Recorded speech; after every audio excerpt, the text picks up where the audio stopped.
Well, welcome. I'm Jim Sterba from the Philosophy Department. This is the first of two conferences on contemporary moral theory and the problem of evil. The second conference will be held in March.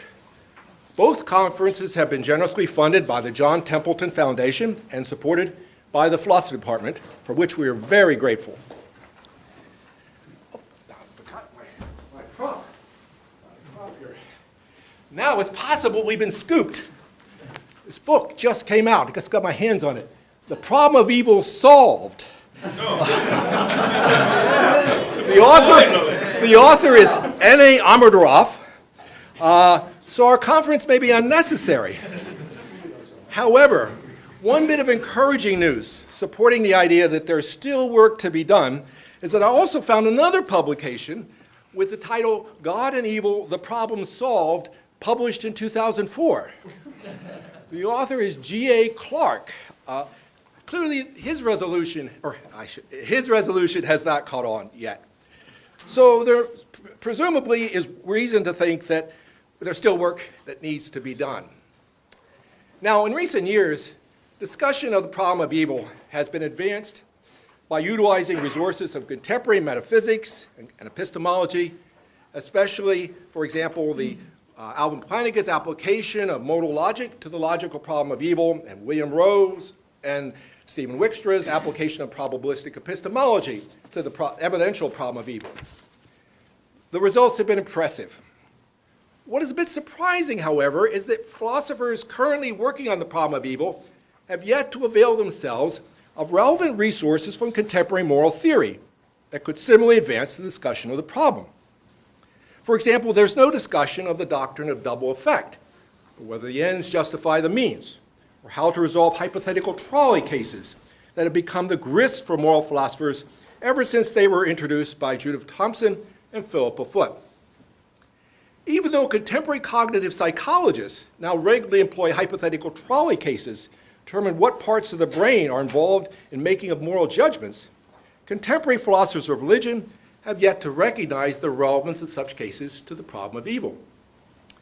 What is particularly surprising, given that most of the defenders of theism in the debate are self-identified Christian philosophers, is that the central underlying element in the doctrine of double effect, what has been called the Pauline principle, never do evil that good may come of it, has been virtually ignored by contemporary philosophers of religion, despite its relevance to the problem of evil.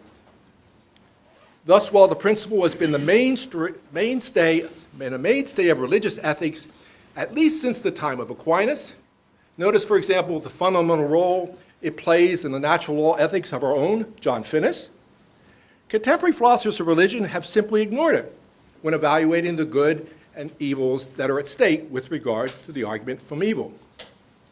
Rather, they have focused on the total amount of good or evil in the world, or on particular horrendous evils, and whether those evils can be compensated for. There is also an intertwining discussion of trolley cases with the Pauline principle, which underlies the doctrine of double effect in contemporary moral theory, that has been ignored by contemporary philosophers of religion when they seek to morally evaluate the problem of evil. Now today, no one working on the problem of evil ever imagines backing away from the advances that Alvin Plantinga made by applying modal logic to the logical problem of evil, or the advances that William Rowe and Stephen Wickstra made by applying probabilistic epistemology to the evidential problem of evil. And all now can agree that our understanding of the problem of evil has undeniably been improved by these advances. Could it be then that by bringing to bear the untapped resources of contemporary moral theory on the problem of evil, there will be a similar advance in our understanding of the problem? At some point in their discussion of the topic of our conference, our speakers were asked to address the thesis that there are yet untapped resources in contemporary moral theory for effecting a more adequate solution to the problem of evil.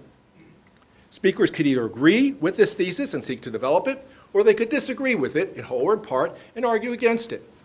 I'm happy to report that they all complied. Now, after each paper has been presented, I will take about a minute or so to indicate how I see the paper relating to the Templeton Project before we open the floor to questions. So now I give you my colleague, Peter van Inwagen, who will introduce our first speaker.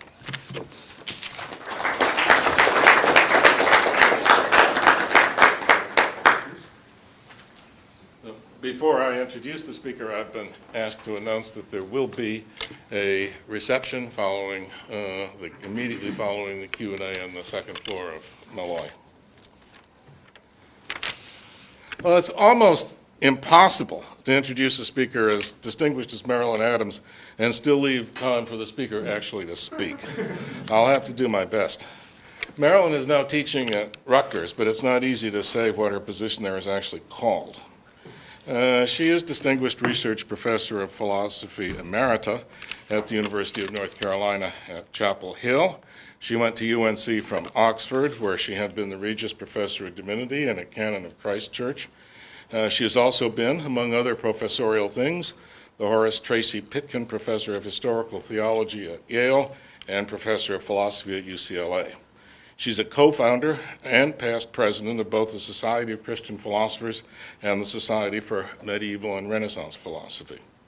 In addition to her PhD from Cornell, where she was a student of Norman Kratzmann's, Marilyn holds no small number of other degrees, among them 2 doctorates of divinity, one conferred honoris causa in 2011 by the Berkeley Divinity School, and the other earned from Oxford in 2008, 41 years after her PhD. Marilyn. Every 41 years I get a new one. Yeah. Marilyn, well, we believe in continuing education here. Marilyn has given many, many named lectures. I'll mention only the Gifford Lectures at St. Andrews in 1999 and the APA Dewey Lectures 2 years ago. Now, you will observe that Marilyn is what was called a clerk or a clerk in the period she primarily studies. She was ordained priest in 1987. Some would say she was ordained an Episcopal priest. Not me. I say she was ordained priest by bishops who were per accidens Episcopalians. Marilyn's scholarly accomplishments are quite literally voluminous. But one volume must be singled out for special mention. The magisterial 2-volume William Ockham, published by our own Notre Dame Press in 1987. I'm entirely unqualified to speak on the quality or significance of these volumes, but Paul Vincent Spade certainly is, and was 25 years ago, ideally qualified to speak on their quality and significance, and I will quote the first sentence of his critical study of William Ockham in the Philosophical Review. If I had written this book, I could die a happy man. I did not write it, but still I can join, first 2 sentences, I did not write it, but still I can join medievalists everywhere in celebrating its publication. In addition to her vast body of work in medieval philosophy, Marilyn has written extensively on the philosophy of religion. Like calls to like. She has been married for almost 50 years to a man who is also an ordained minister of the gospel, an historian of philosophy, and a philosopher of religion. His name escapes me at the moment. Perhaps her most significant work in the philosophy of religion addresses the problem of evil and is to be found in her books Horrendous Evils and the Goodness of God, 1999, and Christ and Horrors, the Coherence of Christology, 2006. It is, of course, on this topic that she will speak to us today, and her paper is called Caveat Emptor, Moral Theory and Problems of Evil. Marilyn? Thank you.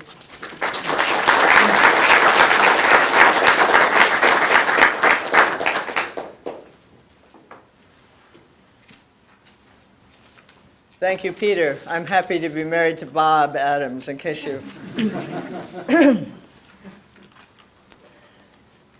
A modest proposal.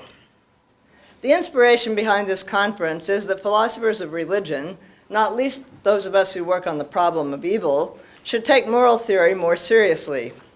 This seems eminently reasonable for multiple reasons. Most obviously, good and evil, right and wrong, motivation and voluntary action make up a large part of the subject matter of ethics. At least since positivism began to lose its grip, at least for the last 60 years, there's been a lot of fine-grained thinking on the subject, for example, by Philippa Foot, Alan Gibbard, Christine Korsgaard, Alistair McIntyre, Robert Nozick, John Rawls, Tim Scanlon, among others. A variety of contrasting positions has been debated and worked out in detail. By contrast, many treatments of the problem of evil have seemed ethically under-nuanced. Back in the 60s, but also later, there were appeals to ordinary moral sensibilities, for example, by Nelson Pike. Others have commented as obviously acceptable principles ripped out of context, that an agent who does not produce the best, even where a best is metaphysically impossible, would be morally defective. Others have merely taken for granted principles or their applications, for example, that God would be justified in making the best world God could. Still others, some skeptical theists, including Justin McBrayer, confidently assume a thoroughgoing consequentialism. Recently, John Bishop and Ken Perzik have re-emphasized how responses to problems of evil are norm relative, and noted how participants in the discussion often presuppose different moral norms. Overall, the state of our discussion lends credence to the idea that wider and more nuanced acquaintance with moral theory would be a very good thing. A medieval analogy. Because I am a medievalist, Sterba's proposal reminds me of Western scholastic appropriations of Aristotle and his Arab commentators, especially Avicenna and Averroes. Together with others, they formed a philosophical canon, which would-be philosophers and philosophical theologians to put themselves to school. Medieval Latin scholastics had a lot to gain from this. Aristotle had fenced off. Aristotle and his commentators had plowed and cultivated many fields and subfields. They had set important questions and pursued them with analytical skill and technical precision. They had developed conceptuality, categories, and distinctions for managing issues in metaphysics, epistemology, psychology, and morals. Sounds like an ad, doesn't it? They had offered systematic theories in each. What medievals stood to gain by putting themselves to school to these was philosophical training and a leg up on wide-ranging issues. They simply didn't have to reinvent the wheel. They had a place to start, research programs to participate in and continue, questions to pursue, and theories to refine. Nevertheless, putting themselves to school did not mean uncritical appreciation. They read, marked, learned, and inwardly digested the texts of the philosophers, the better to be in a position to question and dispute them. Small-scale refinements, applying them to shifting and new questions, that is what is always involved in carrying on a field. But absorbing as it was to understand Aristotle's ideas and extend his research programs, Christian philosophers soon recognized that the philosophical systems of Aristotle and the Arab commentators needed more than minor tweaking. Christian theology widened the database of phenomena to be preserved and accounted for: creation ex nihilo, the Trinity, the Incarnation, Eucharistic presence. This meant that the understandings of corporeal placement, the taxonomy of causation, required conceptual revision and innovation. Christian theology implied that there were points on which Aristotle was clearly wrong, about whether the unmoved mover was an efficient cause of the existence of the world, about whether motion and time were without beginning or end, about whether here below, the world here below is necessary, about whether future contingents could be knowable determinately and with certainty. The condemnations of 1270 and 1277 issue emphatic caveats. Impressive as they are, you have to use what Aristotle, Avicenna, and Averroes say with caution. By all means, get inside and understand their theories. But then, question and dispute them. Don't lose sight of important points that you need to accommodate. Overall, it was a very fruitful engagement, arguably one that has given both Aristotle and Christian worldviews a longer academic run. Pace 20th century theological critics, theology had a lot to learn from Aristotelian philosophy. What is less often noticed is that Aristotelian philosophy had things to learn from theology. the possibility of something incorruptible being the form of some matter, the possibility of an individual substance nature being alien supposited or multiply supposited, the possibilities of multiple location for bodies, efficient causality as an explanation of being and not just of locomotion and or material transformation. So also, and all the more so, Sterba and conference organizers may be hoping, if philosophers of religion get more nearly up to speed with what contemporary moral theories have to offer. To this, my honest response was, and still has to be, caveat emptor. Certainly it will not do for us simply to pick one of the ethical theories on offer, let it tell us what counts as good and evil, and then grind out the results.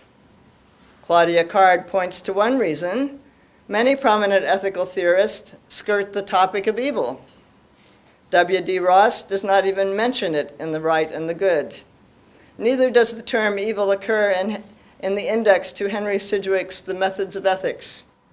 John Rawls' A Theory of Justice contains only one mention, a reference to the evil man. Even more telling, Rawls' concern with the distribution of primary goods that any person may be presumed to desire is not matched with a balancing consideration of basic harms to be avoided in the ideal society.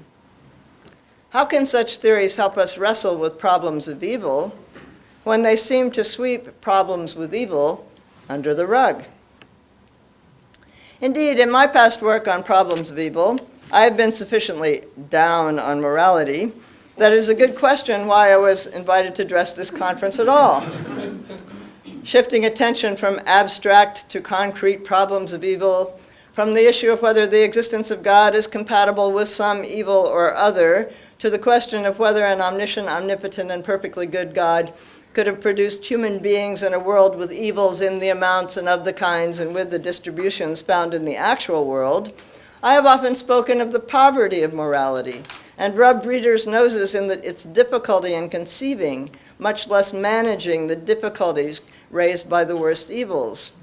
I have put forward the idea that other systems of evaluation, namely the purity and defilement calculus and the honor code, outstrip contemporary moral theory when it comes to capturing what is at stake with the worst evils and to identifying the obstacles to harmonious divine-human relationships. Mostly, my suggestions have been met with incomprehension and mockery.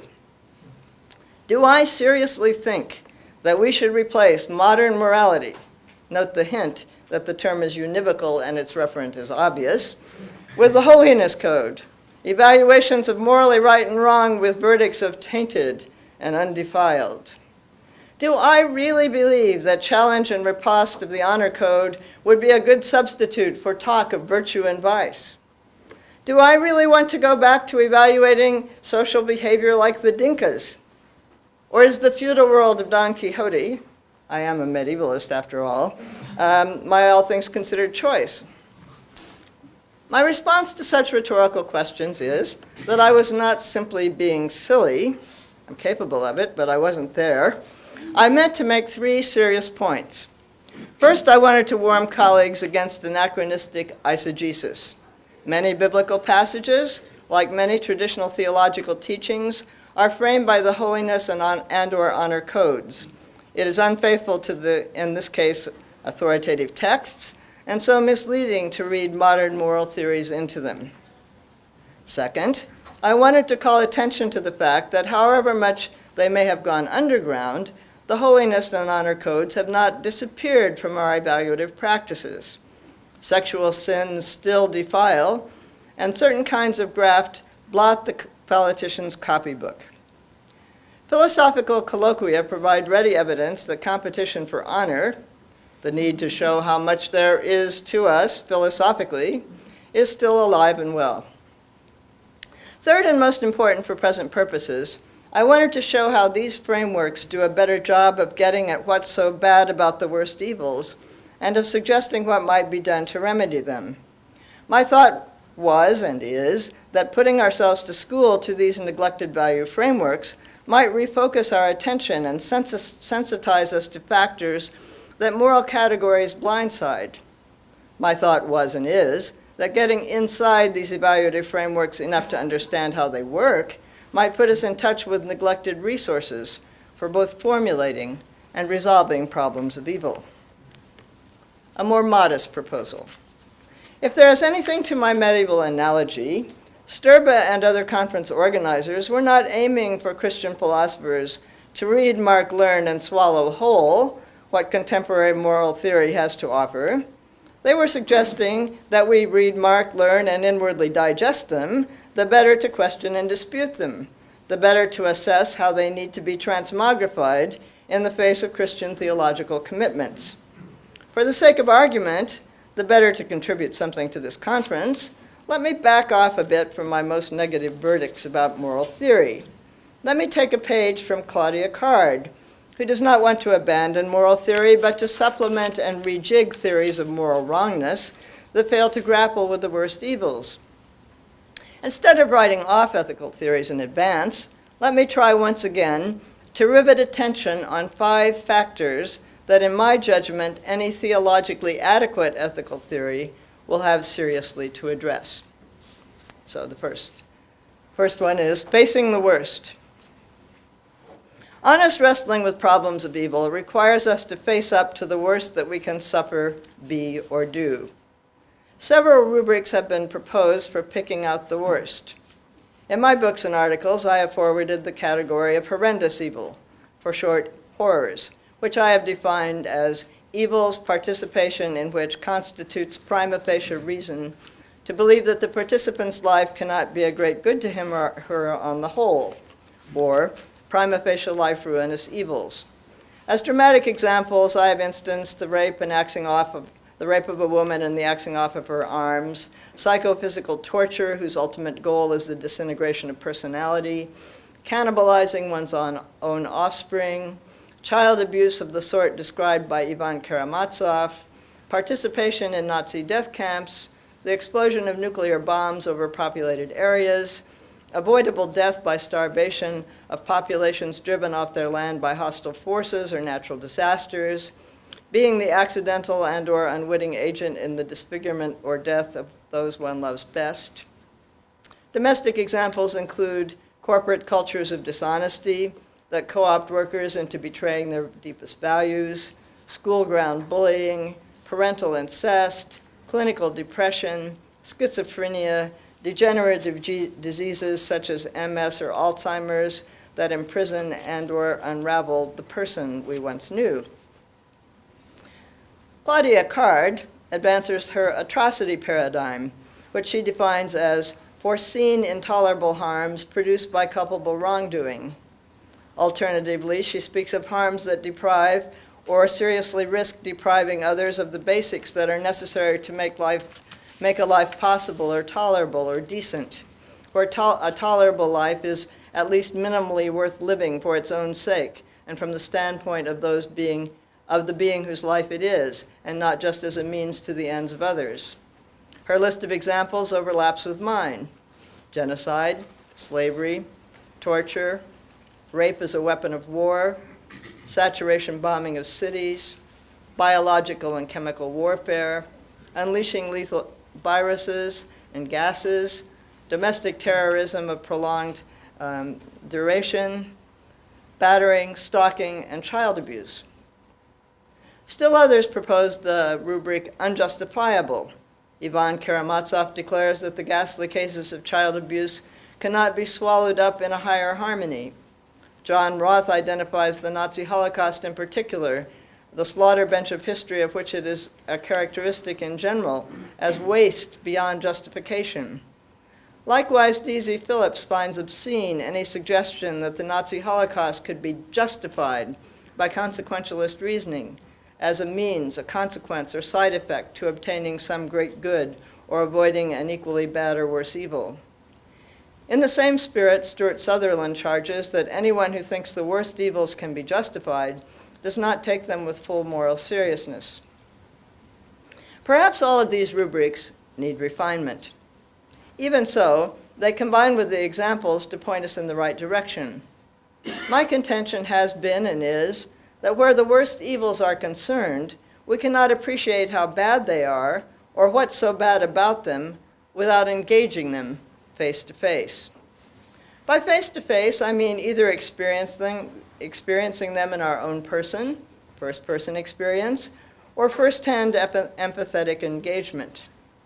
Moreover, once is not enough. Repeated, or at least periodic confrontations are necessary to keep alive one's sense of just how ghastly they are. Repeated face-to-face engagement is important not only for apt conceptualization, but for accurate moral reasoning. For the worst evils mess with our theories and demand that our theories become messier, because the worst evils cannot be subsumed under attractive generalizations that work well enough for the small, medium, and large evils of ordinary time. Job's ruin explodes the act-consequence principle, good for good, evil for evil.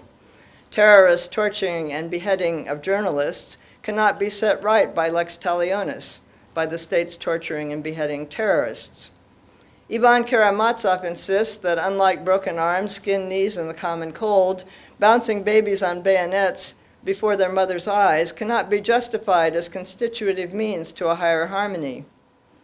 D.Z. Phillips is appalled at the suggestion that Sophie should consider her hands washed by the fact that she did what she had to do in the circumstances, that it's better to save one of her children than let both be killed. Maternal betrayal of one child is not a morally acceptable means to saving the other. Horrors are difficult to domesticate theoretically. They require separate consideration. Not only that, their prevention and, if possible, remedy deserves priority in deliberation and action. Not keeping the sense of ghastliness fresh makes it much easier to do the opposite. Consider the child sex abuse scandal in the Roman Catholic Church. Priests senior enough to become bishops and high-level archdiocesan officials did not lack an abstract conceptual grasp of the distinction between grave and ordinary time evils. In their roles as pastors and confessors, at least some would have dealt with the victims of child sex abuse in the past. But by the time they were making corporate decisions about how to handle culprit priests, they were far removed from face-to-face engagement. Meeting with the victims personally would have awakened them to the ghastliness of the harms done. Refusal to do so allowed officials to remain aloof and to prioritize the church's interests, both her reputation and material assets, as well as sacred office of priesthood and the well-being of brother priests over the intolerable harm suffered by their victims. Analogous reflection would commend a policy of requiring strategizing generals and Pentagon officials periodically to spend time with the troops in the trenches, lest they forget that their sterilized term, collateral damage, refers to the degradation of human beings. Remember Job's friends, whose face-to-face engagement of his suffering had them mourning with him until their retreat into theory encouraged them to belittle his suffering and to blame the victim.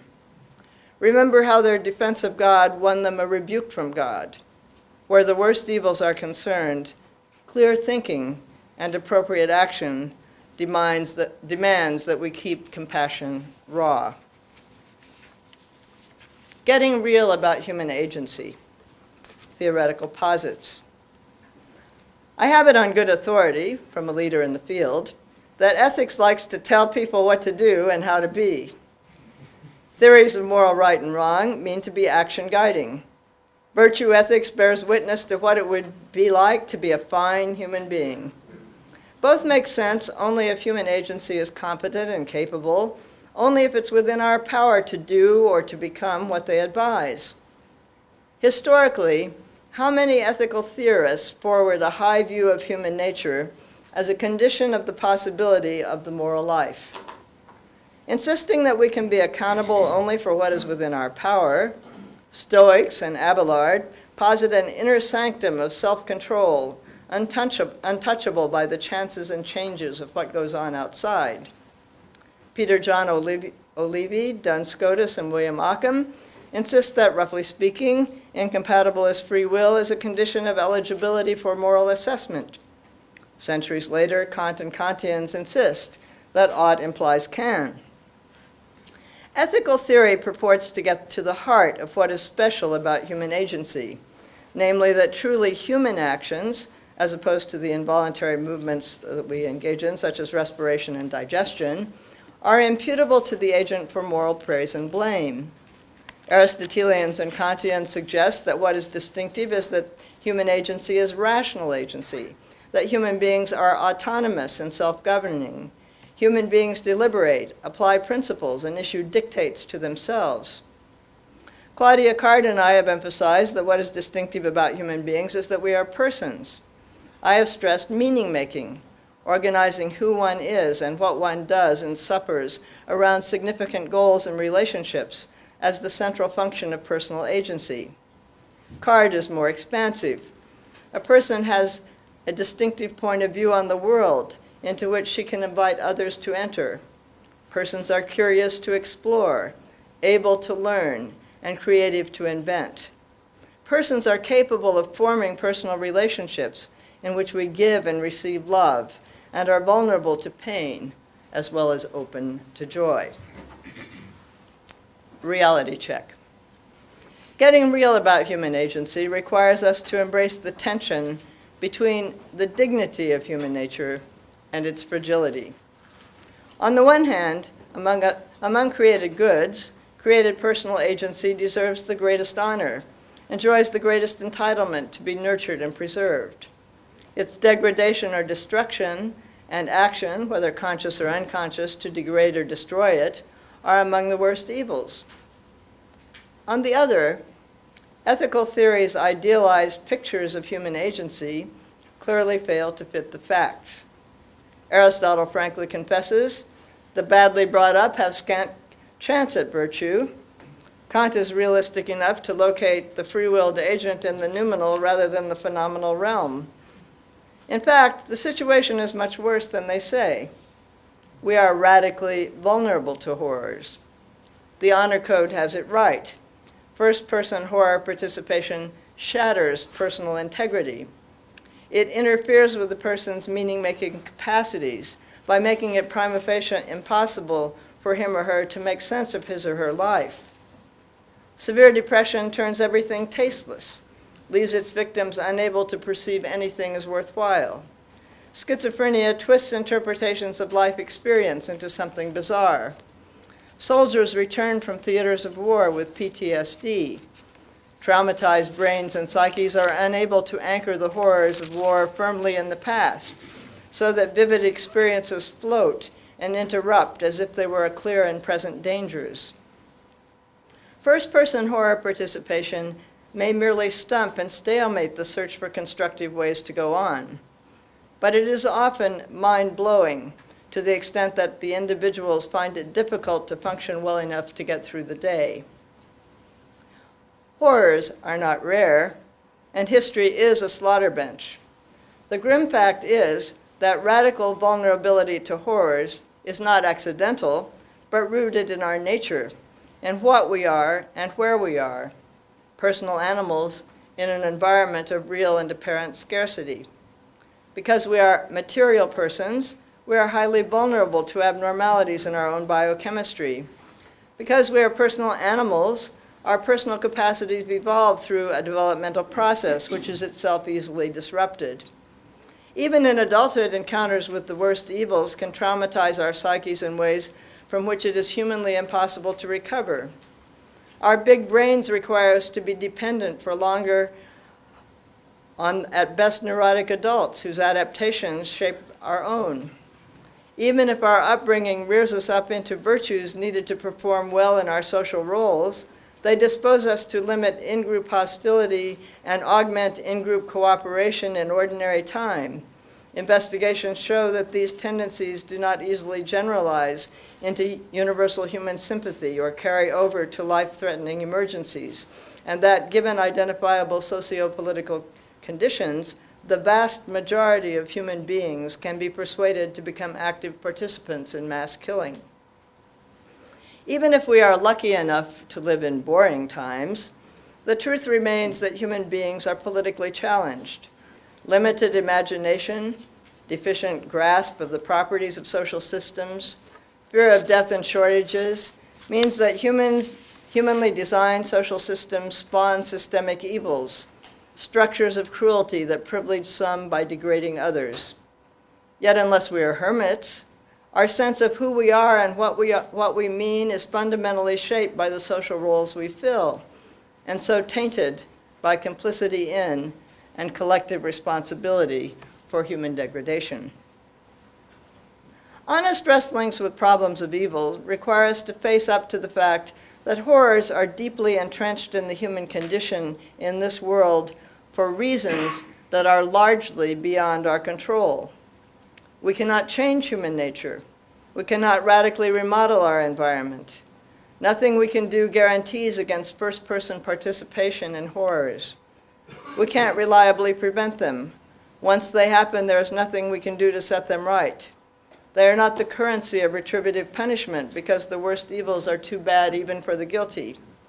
Because the worst evils tend to twist, wreck, and ruin human agency, they are not the stuff of moral education either. Once human personalities are shattered, there is often nothing we can do to put Humpty Dumpty back together again. Whatever damages law courts may award, it is grotesque to suggest that we have adequate capital to compensate human individuals for personal ruin.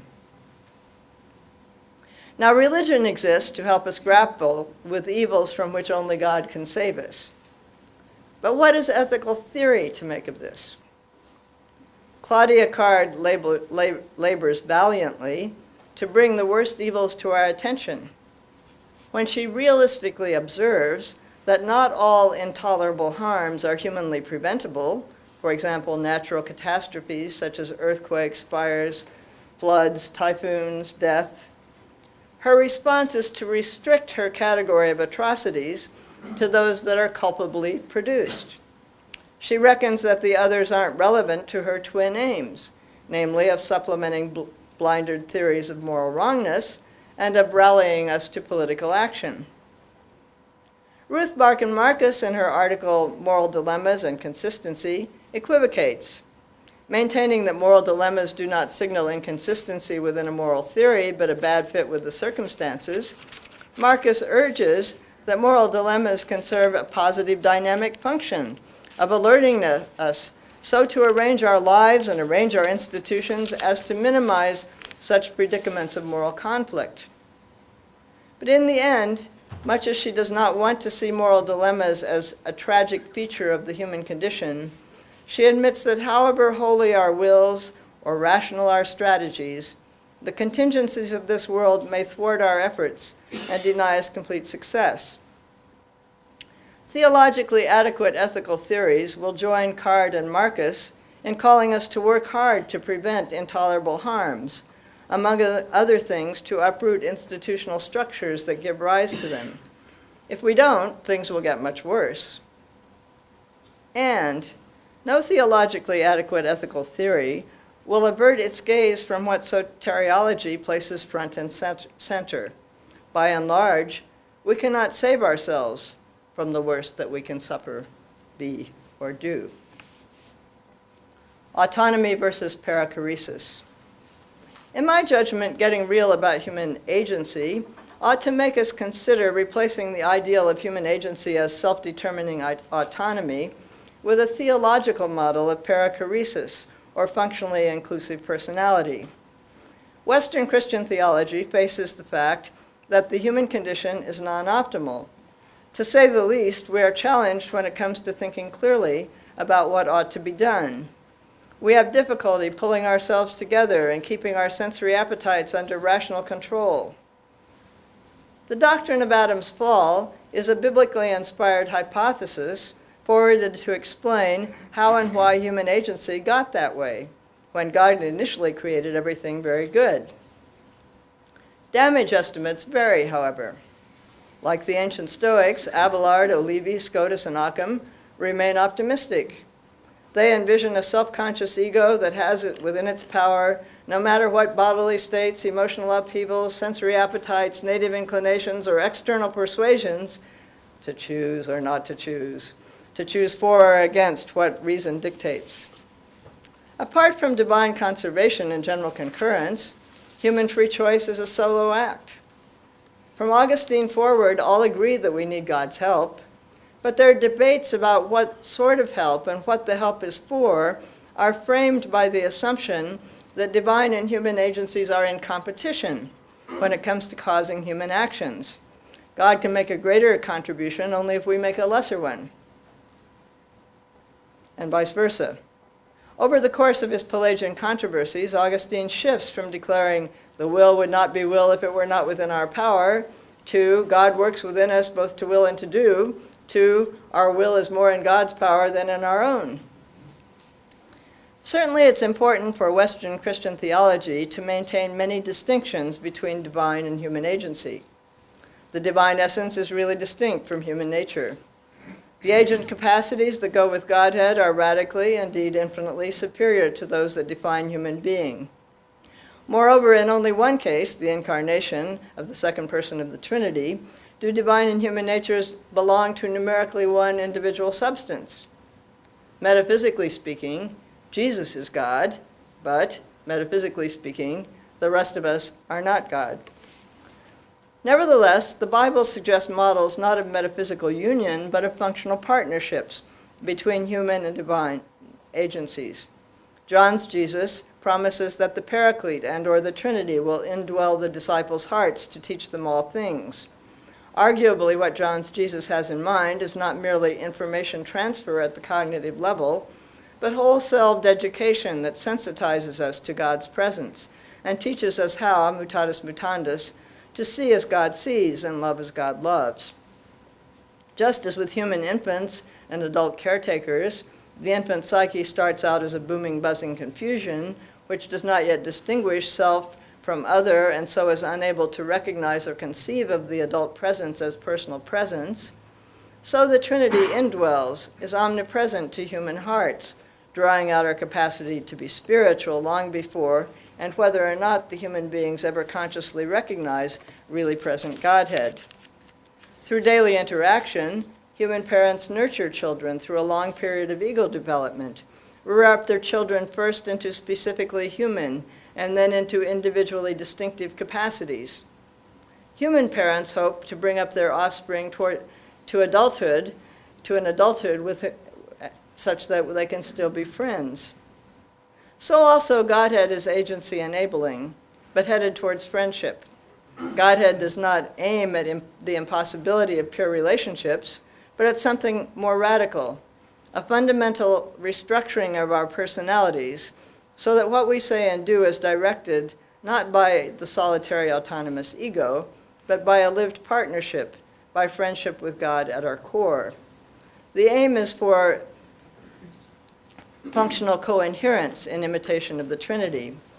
The Father, the Son, and the Spirit live consciously, explicitly, and deliberately in such harmony and intimacy that there is one action and one will ad extra. John's Jesus illustrates the goal with his repeated claims. I do only what the Father gives me to do. I say only what the Father gives me to say. The point is not that the Father bosses Jesus around, but that the human personality of Jesus has been formed and informed until Jesus and the Father share a common purpose and are in agreement about how Jesus is to carry out his role. Likewise, the post-Pentecost church leaders in Acts of the Apostles, so also St. Paul, whose core identity is taken over by his friendship with Christ. I, not I, but Christ in me. On this view, indwelling is not an emergency fix. Collaboration with divine indwellers is what we were made for. Functional coherence is a feature of our nature, part and parcel of God's original design. Echoing Irenaeus, we might say that first, human being is assimilated to God in two phases. In the first, human being is made in God's image insofar as it is personal. In the second, human being is reared up into godlikeness until our personalities are restructured into an ever more conscious and deliberate collaboration with Godhead. Conversely, when horrors shatter human psyches, Godhead, all along the agency enabler and senior partner, moves over the fragments to reintegrate a core, to put Humpty Dumpty back together again. The perichoretic model keeps before us the fact that for Christians, the human goal is not virtue, but holiness. To be sure, virtue is one way to shape human being into greater godlikeness, but it is not the only sort of ante-mortem holiness. Christian extremists like desert ascetics had no interest in Aristotle's mean. They did not aim at becoming fine human beings. They bent themselves out of shape in all kinds of ways, the better to see God. First-person horror participation can so damage human capacities as to put becoming a paragon of virtue out of ante-mortem reach. But Christian hagiography boasts of divine resourcefulness in partnering with human brokenness to let the light shine through. For those who participate in the worst, this is an interim consolation. Likewise, the perichoretic model easily explains why human personality, in all its vulnerability, should be so valuable. Human personality is a temple of the holy. What makes human beings holy is indwelling Godhead. This is what the dignity of human nature consists in, that it is made for functional partnership with God. Human agency can be twisted and shattered at its core, but indwelling Godhead does not abandon it. Once again, human agency is made for collaboration. Christians believe the promise that the Holy One is faithful to raise it up on the third, or at least the last day. Grappling with systemic evils. Corollary to these first two mandates is a third. We need to develop finer-grained understandings of systemic evil and collective responsibility. Here, ethical theory and decision theory can provide analytical help, but the subject may have received more attention in theology than philosophy. Certainly, biblical religion recognizes that problematic evils are not restricted to the sins and sufferings of individuals. Systems have causal properties in the sense that how individuals are organized makes a significant difference to the consequences and the significance of their actions. God created human beings to be systematically embedded twice over. Human being is embedded in the system of nature, in this material world in which our kind emerged, this material world for survival in which our coping capacities evolved. Moreover, human beings are political animals, embedded in social systems into which we were born, in which we live and move and have our being.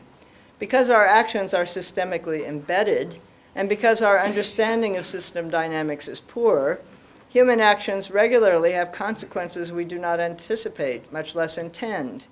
Because we are neither smart enough nor good enough to organize utopia, humanly devised social systems inevitably spawn systemic injustices.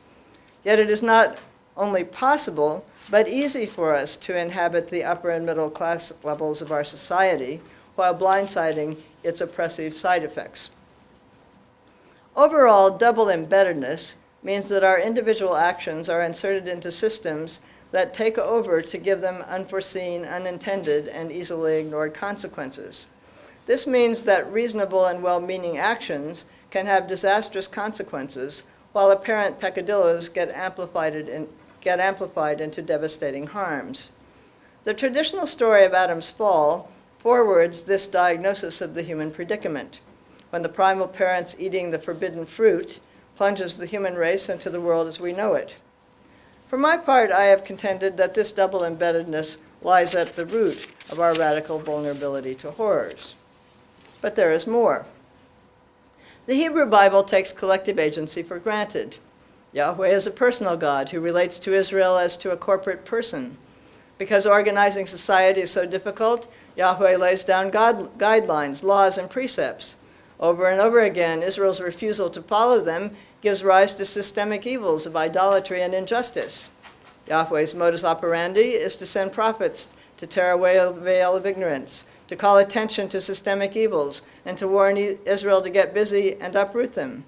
When powers that be and privileged classes are too attached to the status quo, when the evil-generating dynamics are too entrenched, Yahweh whistles for some big power to come in and destroy the society. Yahweh enforces a collective time-out from settled nation statehood before bringing the next generation back home to try again. Prophetic diagnoses make chilling reading as they showcase divine providence raining down indiscriminate collective punishment of the kind forbidden by international law. There is still more. Traditional Western doctrines of Adam's fall presume notions of collective responsibility, according to which group membership imposes on individuals some kind of accountability for what the group does. The doctrine of original sin claims that quite apart from anything individuals do, they are liable by virtue of their causal origin simply because they are family, biological descendants of Adam and Eve. At first, Augustine held that while we are not guilty for what they did before we were even a gleam in our forefathers' eye, it is nevertheless appropriate that generation upon generation of offspring inherit the parental penalties. Over the course of his Pelagian controversy, Augustine went further to embrace a doctrine of original guilt, that all of Adam's offspring deserved the punishments of ignorance and difficulty in this life and eternal torment in the next. Looking to the remedy, Anselm's satisfaction theory and penal substitution theories of atonement reverse the direction. Justice can be served by one member's bearing the cost of the other member's shortcomings. Now, already in the 12th century, Abelard protested that an individual can be morally blameworthy only for what is within his or her power, as Adam's action was not for his descendants. Challenging any and all notions of collective responsibility has become a 20th century commonplace. If someone else can pay my monetary debts for me, does it make Kantian sense for anyone else to take my punishment?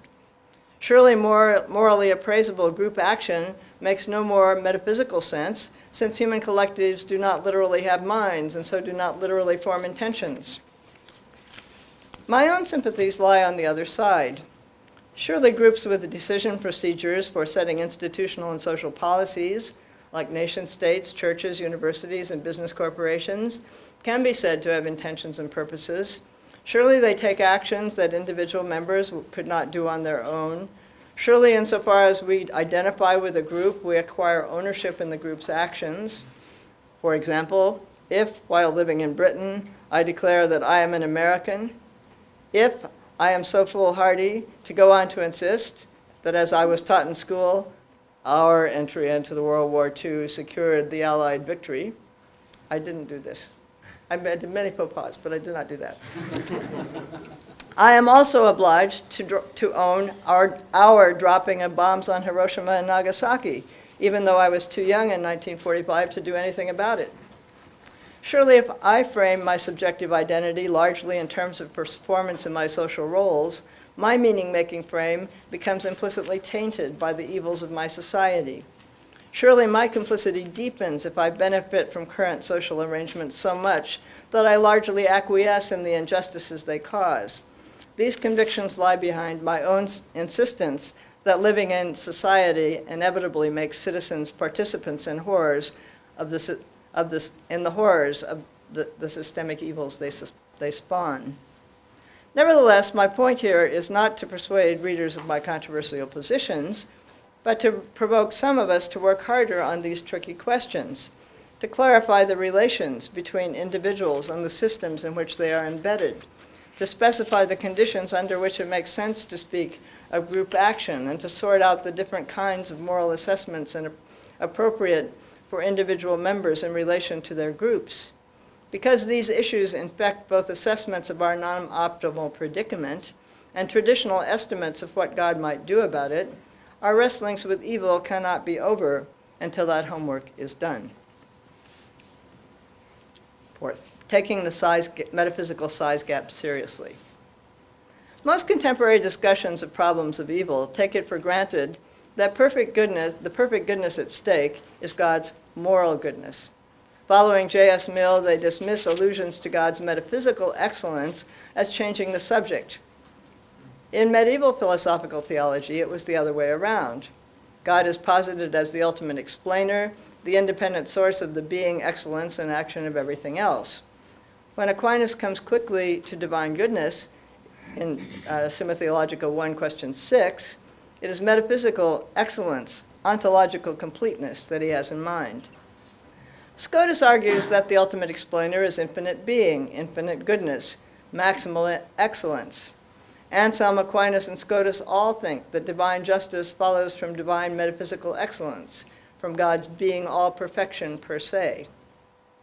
Where problems of evil are concerned, it is important to reclaim the thesis that Godhead is maximal metaphysical excellence, because it makes clear that Christianity, like Platonism and Neoplatonism, have value capital, namely the infinite excellence itself, that Neo-Humeans cannot share.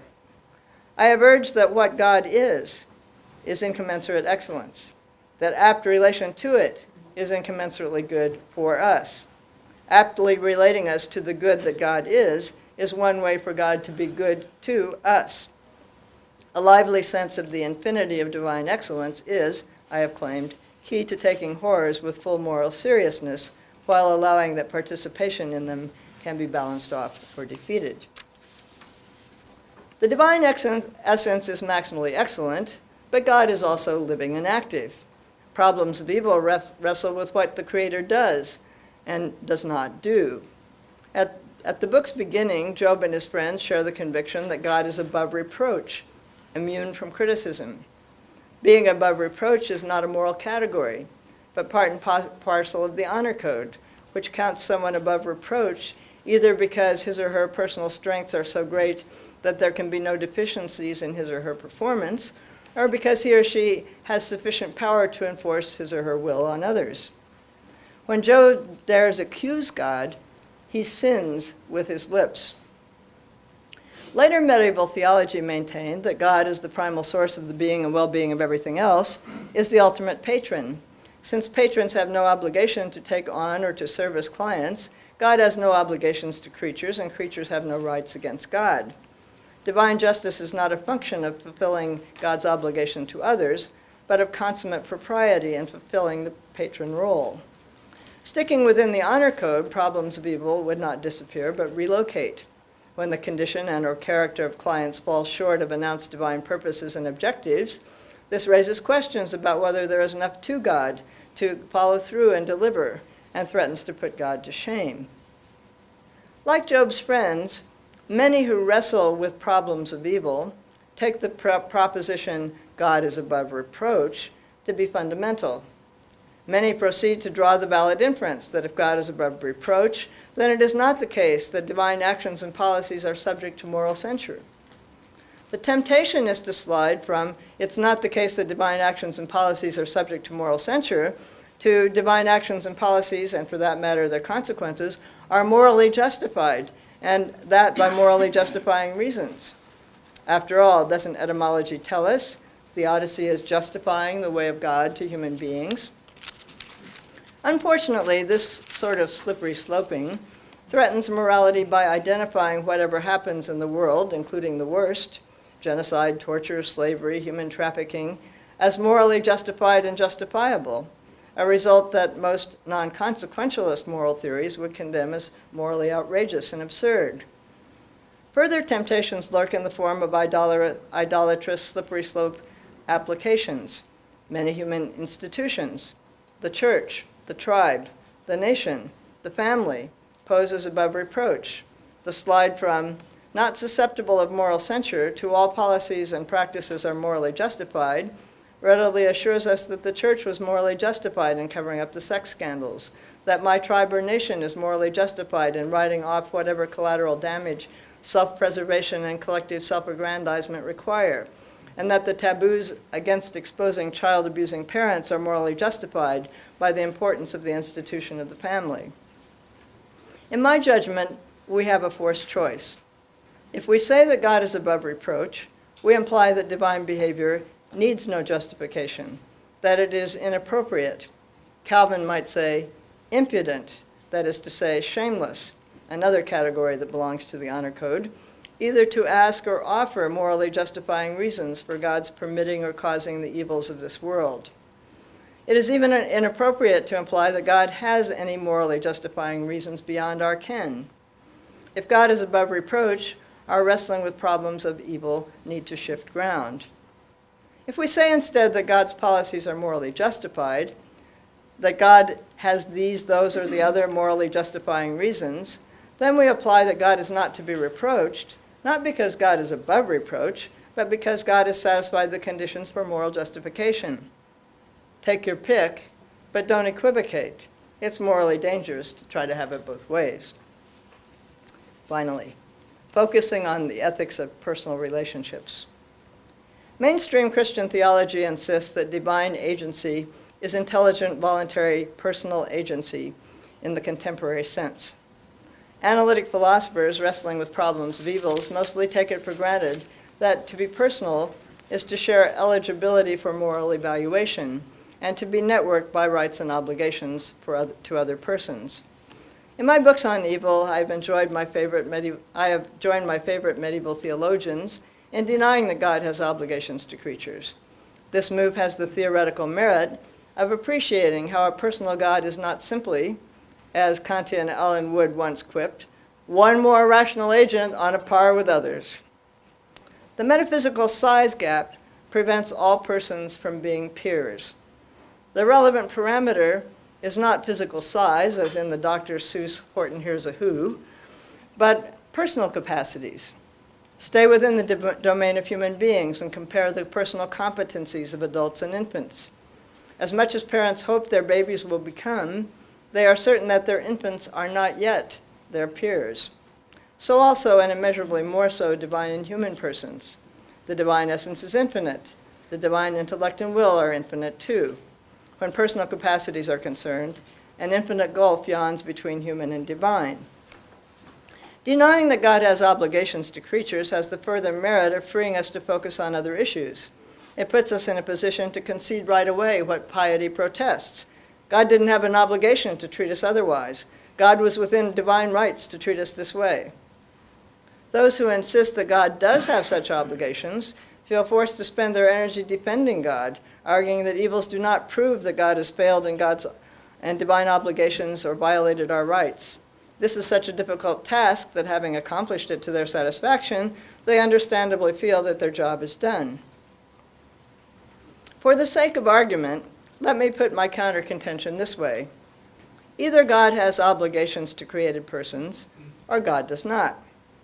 Whichever way, the negative verdict, it is not the case that God has failed in divine obligations or violated our rights, should not be enough to put our wrestlings with evil to rest. The perichoretic model casts God in roles of agency enabler, aiming for a friendly, if lopsided, partnership. The deepest issue raised by participation in the worst evils is not whether God has violated our rights, but whether God is for us, whether God can be trusted to be good to us, whether God, after all, hates us, whether God has abandoned us or simply doesn't care. The categories of rights and obligation are defensive lines in the sand that must not be crossed if social life is to be tolerable and possible. Rape violates a child's rights, whether the rapist is a stranger or a relative. Parental incest is much worse because it involves betrayal of trust by the very persons the child was supposed to be able to count on for protection and nurture. Imprisonment for drug trafficking is hell, however you got there. But the indignity digs deeper when the person who testifies against you is someone you counted on as your best friend.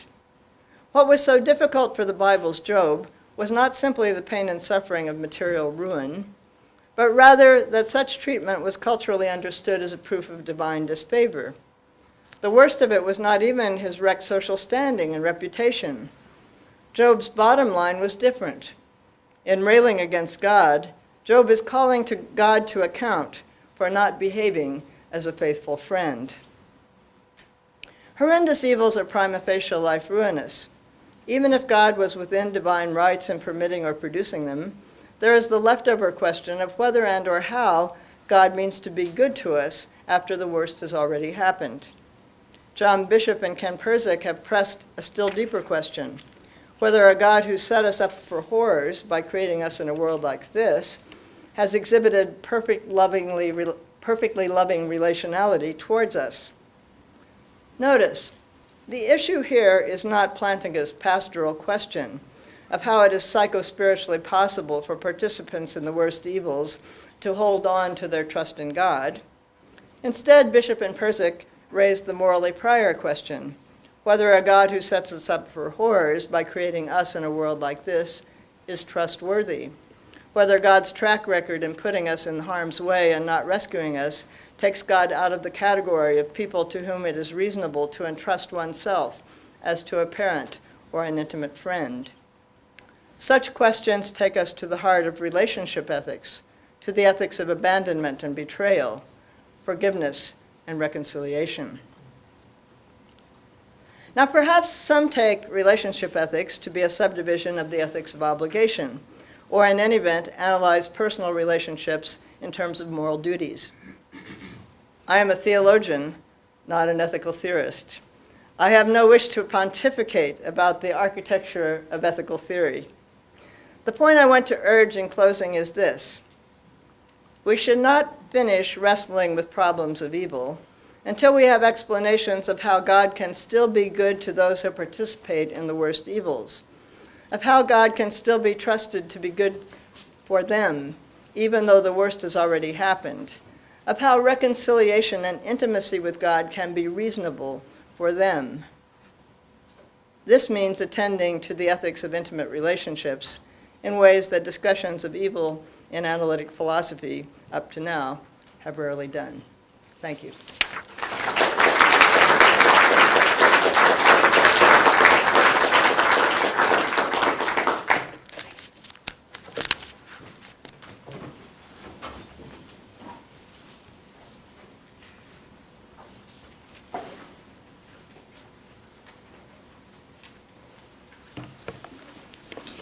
Thanks very much, Marilyn. In applying moral theory to the problem of evil, Marilyn cautions us to focus on how horrendous moral evils can be.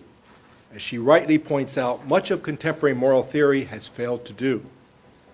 She also cautions us to attend to the fragility and gross imperfections of human agency, frequently caused by in-group cultures. That again, she points out, much of contemporary and even medieval moral theory has failed to do. Then Marilyn takes from theology the idea that our relationship with God should be one of a developing friendship in order to frame the problem of evil as how a trustworthy friend could allow or inflict horrendous evil upon us for our own good, especially, I might add, in light of the Pauline principle requirement never to do evil that good may come of it. And that is where I see the problem of evil residing as well. Peter, you Take questions. Marilyn?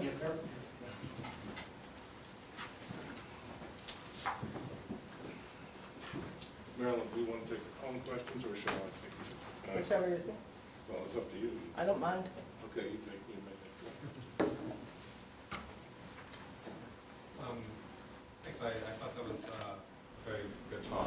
So I read The Horrendous Evils and the Goodness of God a couple of years ago, but I don't remember everything now, so this may just be but I gathered, so there's the metaphysical size gap. And Dustin, talk a little louder, please. Oh, sorry. There's the metaphysical size gap between us and God, and this explains why we're not moral peers with God, and I understand that. Good. Then there was... You're in their company. Yes. But then there was a further step towards, it seemed like this was supposed to in some way explain why God doesn't have obligations towards us, and I wasn't sure how that goes. The metaphysical size gap between, say, me and a baby doesn't relieve me of my obligations of the baby. It makes them even more pressing, because like the baby's minimal power means that it's comparatively helpless, and the baby's minimal agency means that it's comparatively innocent. So I am now like even more morally required to behave in certain ways, right? So I wasn't sure how the argument there went exactly.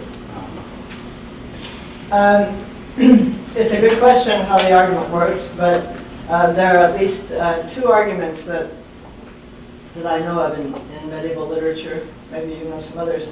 One is that all creatures are finite goods, and that a perfect will would follow what right reason dictated, and so would love infinite good above all and for its own sake. But right reason underdetermines whether finite goods should be loved, because with finite goods, there's always a reason to love them and a reason not to love them where God is concerned. So whether God loves them enough to create them, whether God loves an individual one enough to give them the things that are naturally appropriate for them, and so on. So that finite goods are not compelling, do not constitute the good that the finite goodness of creatures does not constitute a compelling reason. Another argument, which I find a little bit harder to see, to credit myself, is the idea that God owns everything, and because he owns everything, then it's his, and therefore he can do with it what he wants, right? But in fact, this doctrine does not operate within, does not come out of ethical theory, or at least that's my understanding. It really comes out of the honor code, according to which the patron is not obligated to take on clients, and is not obligated to the clients, but is constrained by shame. That is to say, doesn't want to make a fool of himself and not following through on his investment in the clients.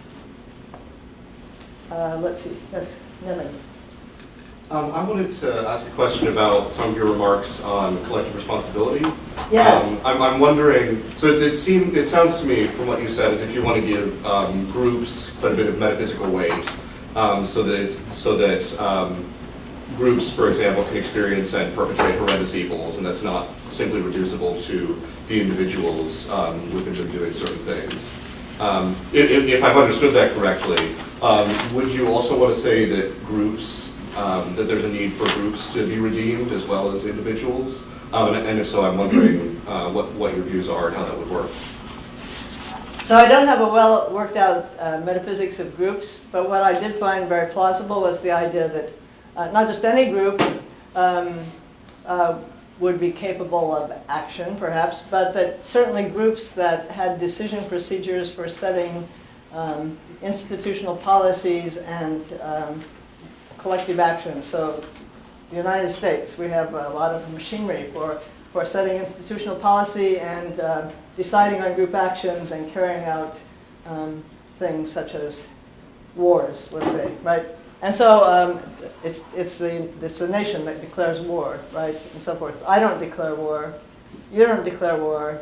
Maybe in the olden days, kings declared war, but in our country, that's not true anymore. So I was supposing that at least, and churches, I mean, I've been very involved in church politics in my church, and certainly they have decision procedures for setting institutional policies, and they take actions that affect people, and then they can be criticized for these actions or applauded for these actions or whatever.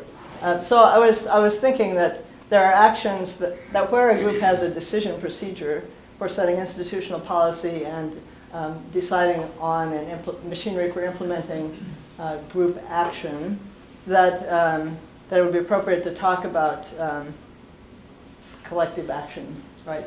And I don't think I have a clear enough metaphysical picture about the ontology of groups to comment otherwise. Now, you say, well, then do groups, so I think that groups can be blamed, right? So, and I guess that's not a novel idea, right? I mean, certainly Germany was blamed for the Holocaust and the fact that many individuals in Germany, you know, didn't want to, didn't know about, didn't whatever, that didn't make any difference, right? And lots of Germans nearly starved to death the winter afterwards, and so forth, right?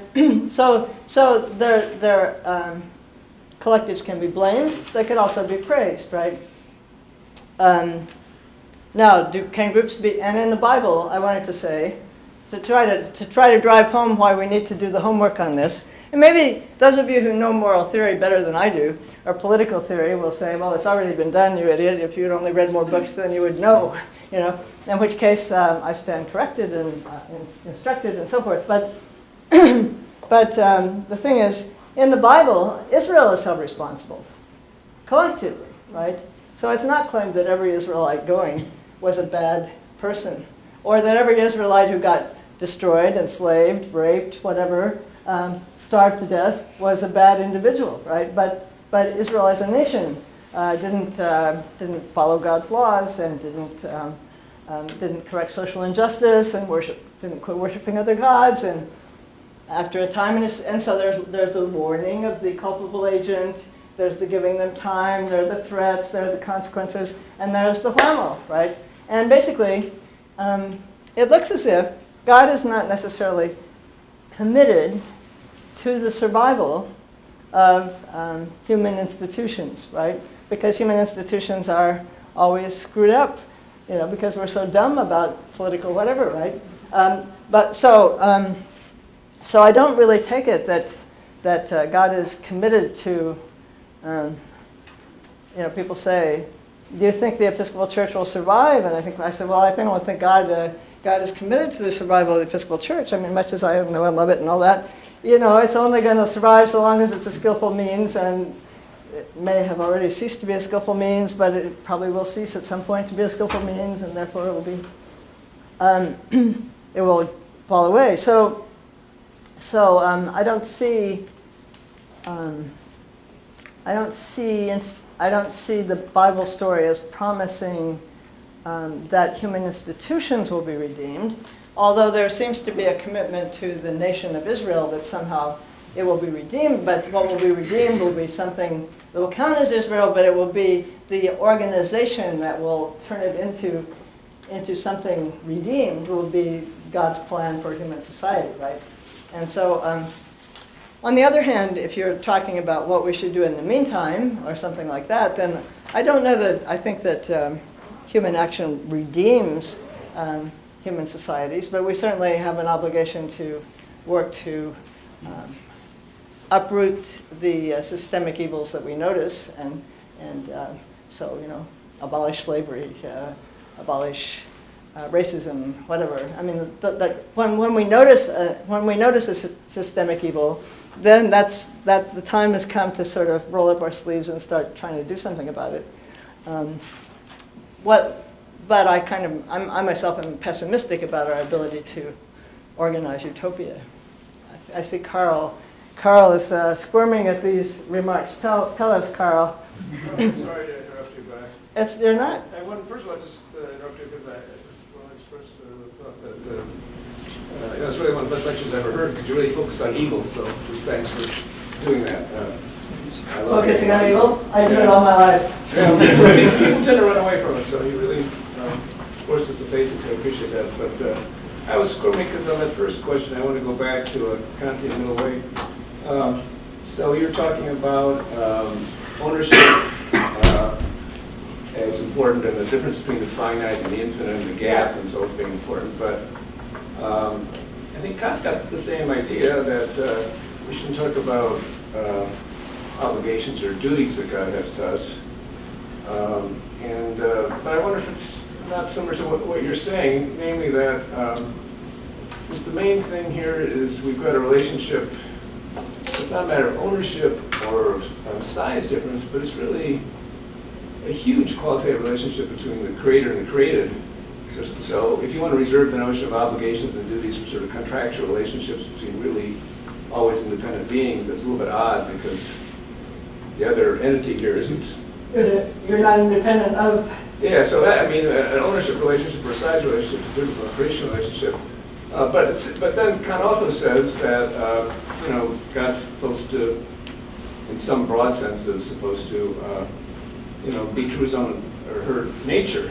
And so it seems like that might be compatible with the notion of shame or living up to being what God is. So maybe really a Kant in all these years. I don't know. I'm glad to hear if it comes out better.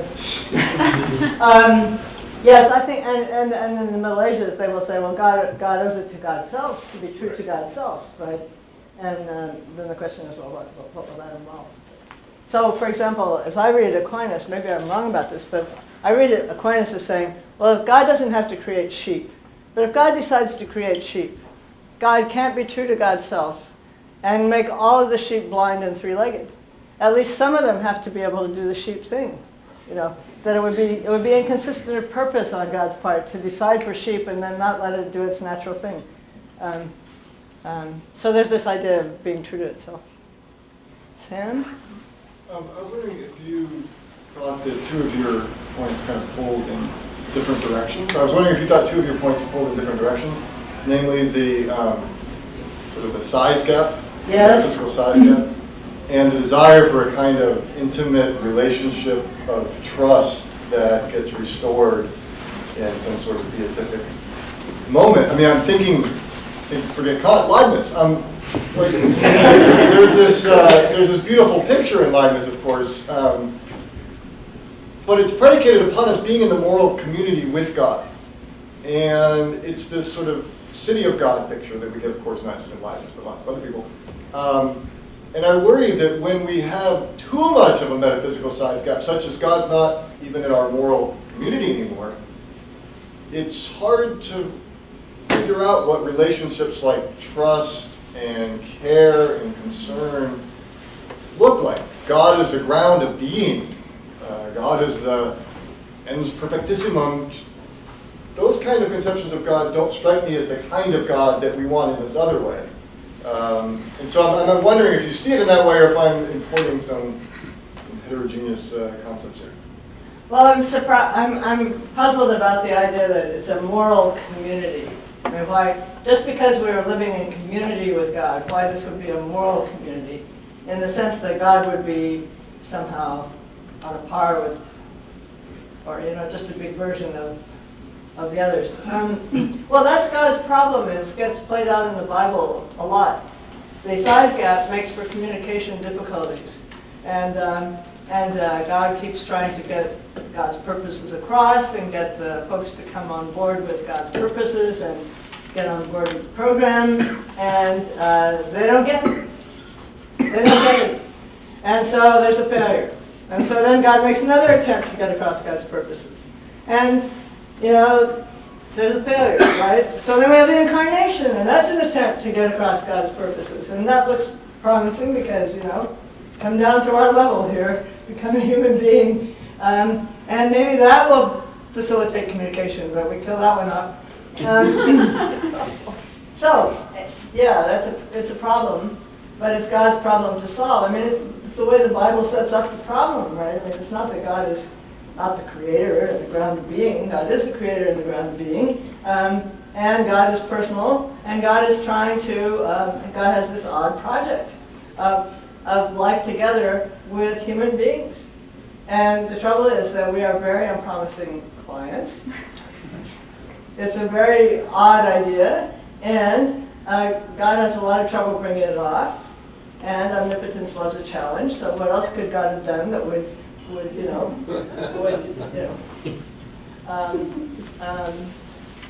yeah. So, I mean, I think that the God tries a number of strategies, right? There are theophanies. They scare the socks off of even the most. Well, Abraham doesn't seem to be so scared, and but most folks find that intimidating, right? But at least that gives people a sense of what it gives people a measure of what the values we're dealing with are, right? So there are theophanies, and there is the indwelling of the Spirit, which sort of teaches us discreetly without even our noticing that we're being taught, but then tries to bring us up into consciousness. But that's a kind of more modest approach to us. And there's the incarnation on the outside saying, hey, here's what it was about. Here's the idea. And it's a multimedia approach, and there's persistence. And we hope that God will bring it off, and that's a measure of God's properties. It seems to me that God has to be resourceful enough to make the project work, because otherwise it would be a shame, Let's see, someone back here. You had your hand up. The guy with the glasses? Oh, me? That would be you, I think. Okay. And then there will be others. There are many guys with glasses, I think. Yeah. I had a little bit of a concern about the way you describe the relationship between horrendous evils and agency, because it seems to me that certain kinds of character traits can't really be displayed, but in cases of horrendous evil, or at least they can't be fully displayed, except in instances like that. So you mentioned depression. For instance, I know someone who suffered a lot of depression and panic attacks for a long time. He got over it, but in retrospect, he didn't see it at the time, but in retrospect, he really appreciated it because that was the only circumstance in which he really got to display courage. So he had kind of Aristotelian reason for, in some way, appreciating that experience. So, in a sense, I think that these evils can affect your character. I mean, they prevent you from exercising certain virtues in some circumstances, but they also, I think, allow you to display things like courage, persistence, things like that. I'm not suggesting that as a justification for God to allow those kinds of evils, but it does seem like they not only can negatively affect agency, but they can allow agency to be displayed. Yes, so I wanted to, so two things, right? One is, it can be the case that bad states give rise to, are responded to in ways that our character manifesting or developing or whatever. But it can also be the case, so that evil might not be horrendous by my definition. It might not be prima facie life ruinous. But there are other cases in which people can't bring that off. You know, so the whole idea that evils befall you and this is an opportunity for you to respond and, you know, with strength and courage and overcome and whatever, that's true in a lot of cases. I mean, it's character developing, it's, you know, empathy expanding, lots of things, right? Those are the easy cases, right? And then there are the other cases, which millions of people have endured. And I don't mean to belittle your friend's depression, because I'm sure the depression is ghastly, you know. But it may not be. It's not prima facie life ruinous in every case, right? So that's one point. Another point is that I define horrors in terms of prima facie life ruin, right? And so it is part of my commitment that God, in redeeming horrors, catches them up into our relationship with God, and that some positive sense can be made of our experiences retrospectively. But my view is that when it's horrendous, then it takes weaving up the participation in horrors into our, on the whole and in the end, more cheerful relationship with God to bring about the defeat. You with the black hair, yes. You, yes. Woman with black hair. Sorry, I need to be more explicit in my descriptors. So you push for a really robust sense of like social responsibility and community agency. I do. And I worry that you push too far with it. And so one of the examples that you gave is you said, well, if you go to England, you can't take responsibility for some things that the U.S. has done, but not others. It strikes me that it seems to me that you really can. I think a reasonable response to make if somebody starts pushing on American foreign policy is to say, why did you vote for that guy? I mean, that does I seem voted to be against a way. Bush. I said that. I mean, that does seem to be a way that you can legitimately sort of claim separation from the rest of, your social group and the rest of your society. I mean, even going further, we don't want it to be the case that like Oskar Schindler is socially responsible for the evil of Nazism or these sorts of things. We want people that take a stand against these sorts of social injustices to count as not being part of the corporate responsibility. And further, it seems that people who are having injustices done toward them are part of the society. And we certainly don't, I think, want them to be caught up in the social responsibility for what's going on. So I wonder, is it just that we need to take a narrowing for what counts as a society in certain situations? And if not, I am really worried about the sort of analysis of God punishing basically Israel as a whole instead of basically practices that certain people have done, since I'm sure part of the things that were bad about what Israel was doing were injustices toward the poor, toward various people who were at a disadvantage in the society. Okay, well I appreciate your worries, and I guess I think that there are lots of degrees of implication of individual implication in group action, right? Okay, so it's one thing if you are the president who makes the decision to drop the bomb on Hiroshima and Nagasaki, right? It's another thing if you didn't make the decision and you're down the chain of command, but you are heartily happy about this. You know, you're really glad for this, and you're glad that these people have whatever. It's another thing if you are a ban the bomb American, right, who has been socially protesting. But here's where it gets tricky, right? So, during the Vietnam War, I opposed the war in Vietnam, right? I went to demonstrations, etc. But I did not refuse to pay my taxes. I did not go to Canada. And so if you say, well, you didn't drop the napalm on the little girl who, you know, that picture you see of the little girl running on fire. You didn't drop the napalm. You were against that war. You wrote the letters. You wrote letters and so on and so on. And I said, yes. And I didn't do everything that I could have. Not that that would have been efficacious, but my protest was not. I acquiesced at some point. And it seems to me at the point at which we acquiesce in the collective action, that we have responsibility, right? Now, with respect to the dropping of the bombs on Hiroshima and Nagasaki, I was, I don't know, 2 years old or something. So I wasn't doing anything, right? I mean, I wasn't a moral agent, really, right? But I think that there's, besides the kind of collective responsibility, so there's collective responsibility we have when we are movers and shakers who actually forward the policies, right? And there's the kind of collective responsibility that we have, even if we protest the policy, if we at some point acquiesce in the policy, and benefit from the organization that produces the policy. And I think that we all acquiesce in horrors in that respect, because food distribution in this country still allows some children to become mentally challenged because of malnutrition.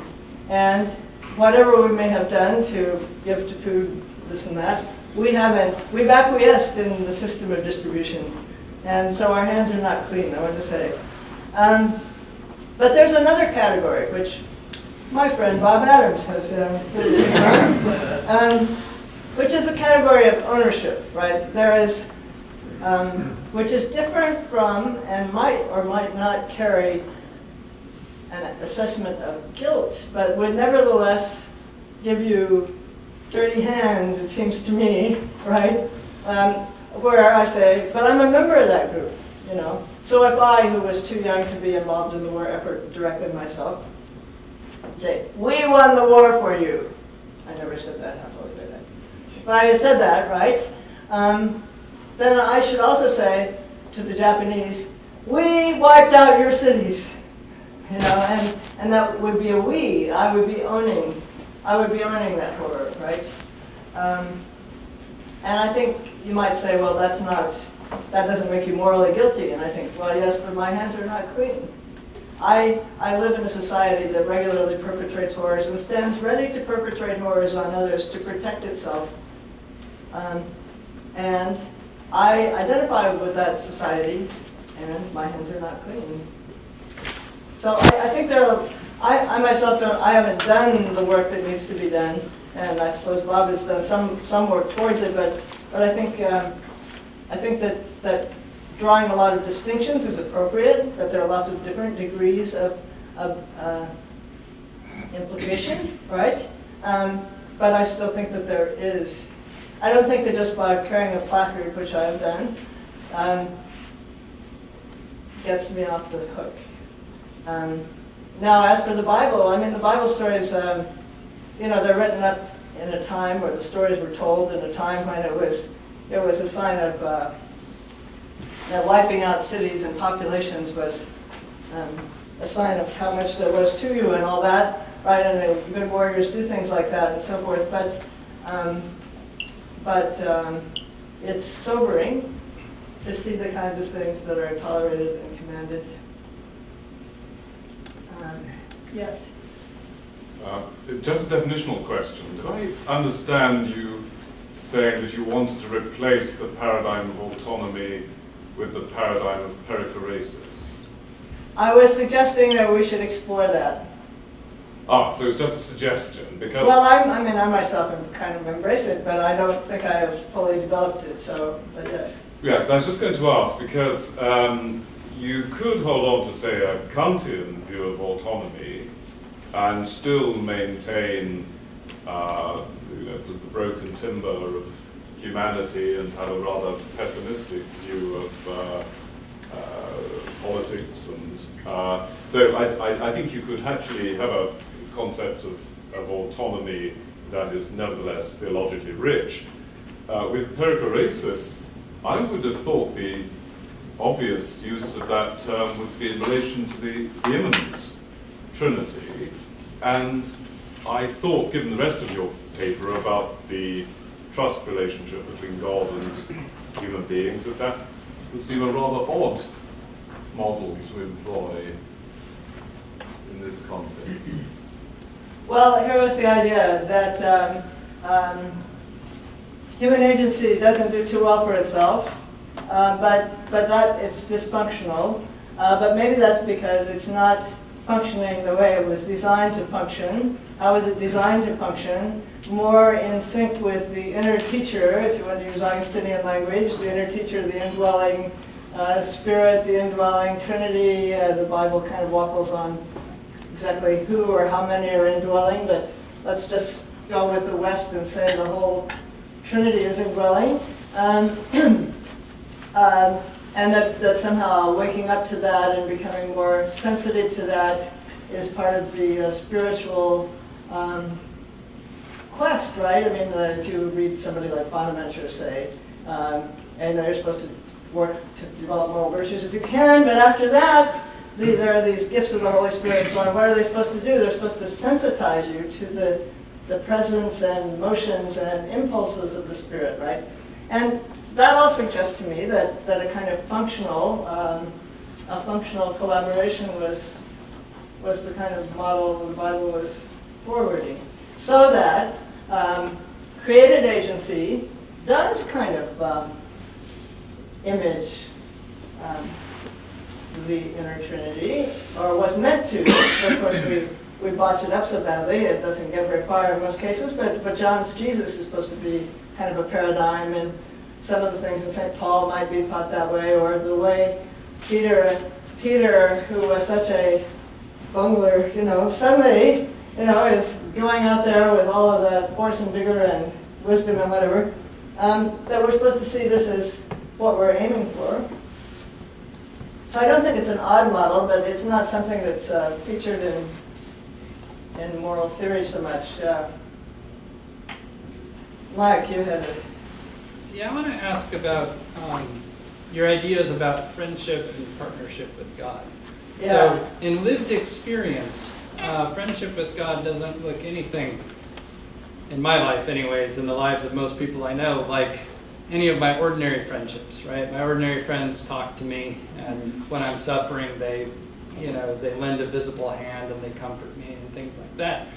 And your response to Sam made it sound like your answer to basically this sort of divine hiddenness kind of question would be, well, God's trying hard to do those things, but he just can't, right? It's sort of like Timothy Williamson trying to explain the logic of vagueness to a 5-year-old or something. Like, he just can't get down to that level. Or maybe he can't without losing greater goods. That wasn't part of my answer. Well, yeah, so I was gonna say, you don't accept those kinds of responses to the problem of evil, and so it would seem sort of incredible that you'd accept those kinds of responses to the problem of hiddenness. But then I'm left then wondering, so what for you in lived experience do you think friendship with God and partnership with God works out to be? I'm actually interested in hearing you reflect on this both philosophically and pastorally, but do with it what you'd like. Yes. You didn't sing "What a Friend We Have in Jesus" when you were a kid, I guess. I thought about mentioning that song and the camp song, "Jesus is a friend, he's a friend next to you." And, I come to the garden alone, although I think that's not such a good theology, actually. So I think that part of the idea is that indwelling Godhead is working on us, is present to our personalities and is working on us. The best analogy I can think of is something like the way the adult works on the infant, right? It's not that the infant conceptualizes.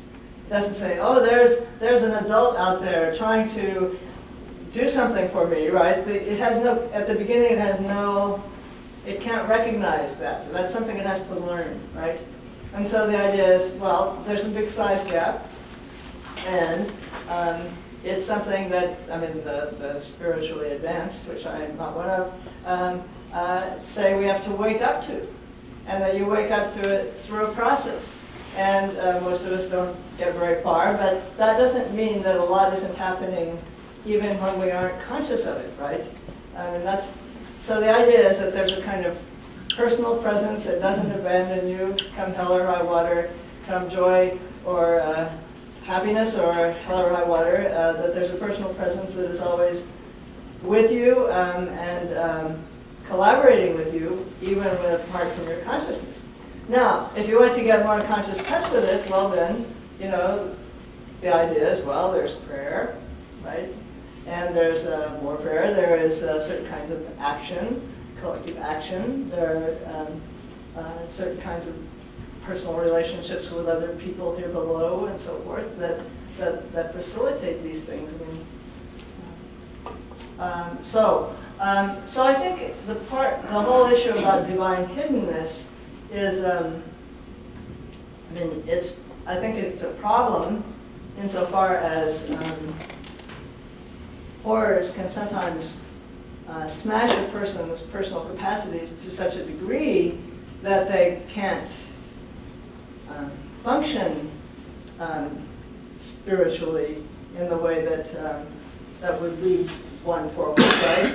But there's also the fact that basically if God has to use a multimedia approach to overcome the size gap, it's good that there is indwelling unconscious influence that we don't recognize and name at every moment, although we may occasionally think, there it is, but that sort of complements and maybe the main work that's working to bring us on board, but it's complemented by disclosures on the outside, like the big wild theophanies or Jesus in the Incarnation.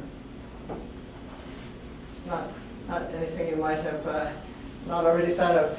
Linda? Marilyn, I'm really intrigued by your remarks about the honor code, and I want to ask you to speak about that a little bit more, because I'm thinking about the honor code in comparison with the moral code.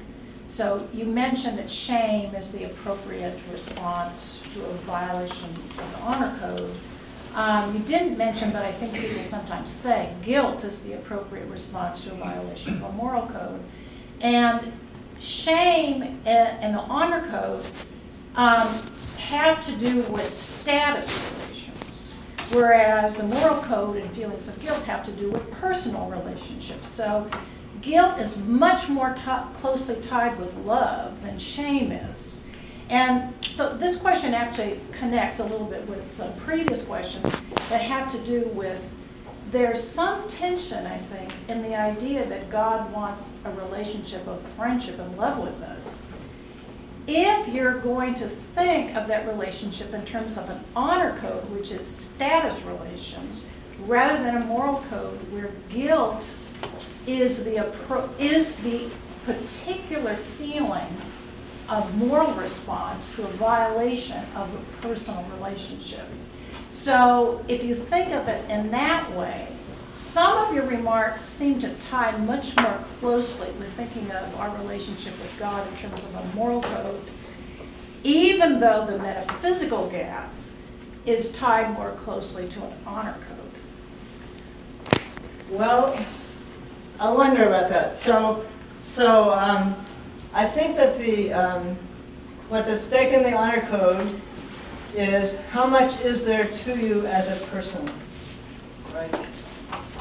And that the shame is not, measures of that in human society, when the honor code is organizing human society, measures of that may be social standing. So in a good society, where your social standing would be a function of how much there was to you as a person, which would also be manifested in how much you could do to enable the body politic to survive and flourish. I mean, so that's the way they explain status, right?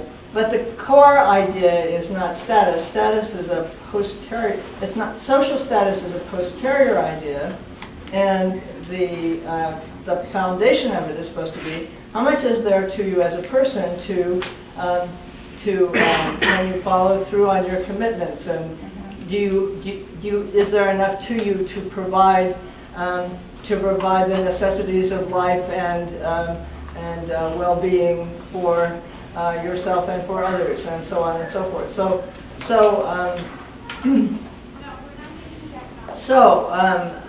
So it seems as if that's really pretty tied into personal relationship. Is there enough to you to keep your promise, right? People getting married, right? And they're nervous as all get out. And why are they nervous? Because, I mean, in the old-fashioned days anyway, when you didn't have these agreements where you can get out of it if you don't like it or something. In the old-fashioned days, because you think, is there enough to me to keep this promise, right? Is there enough to me to do this? And I wonder whether personal violation is guilt as opposed to shame. Because you might think that when someone, especially someone with whom you're close, fails to honor you as a person, right, and that puts you to shame because it suggests that there's not as much to you as you thought. I mean, if this person to whom you're very close thinks that he or she can treat you that way, then that suggests that they think there isn't much to you because they can just dismiss it. On the other end, vice versa, right? So actually, and friendship, I mean, insofar as friendships are political, the way they are in the patron-client scheme, right? What's really key is, well, is there enough to the patron to provide for the clients and to ensure their well-being? And that's why God looks so silly in Egypt, right? Because here are these folks, and they're slaves, you know? So Pharaoh says, well, you know, I'm not going to, there must not be much to your God if that's all he can do for you, right? So God is supposed to be ashamed, and God has to improve God's reputation. God has to strut God's stuff in order to show how much there is to God, to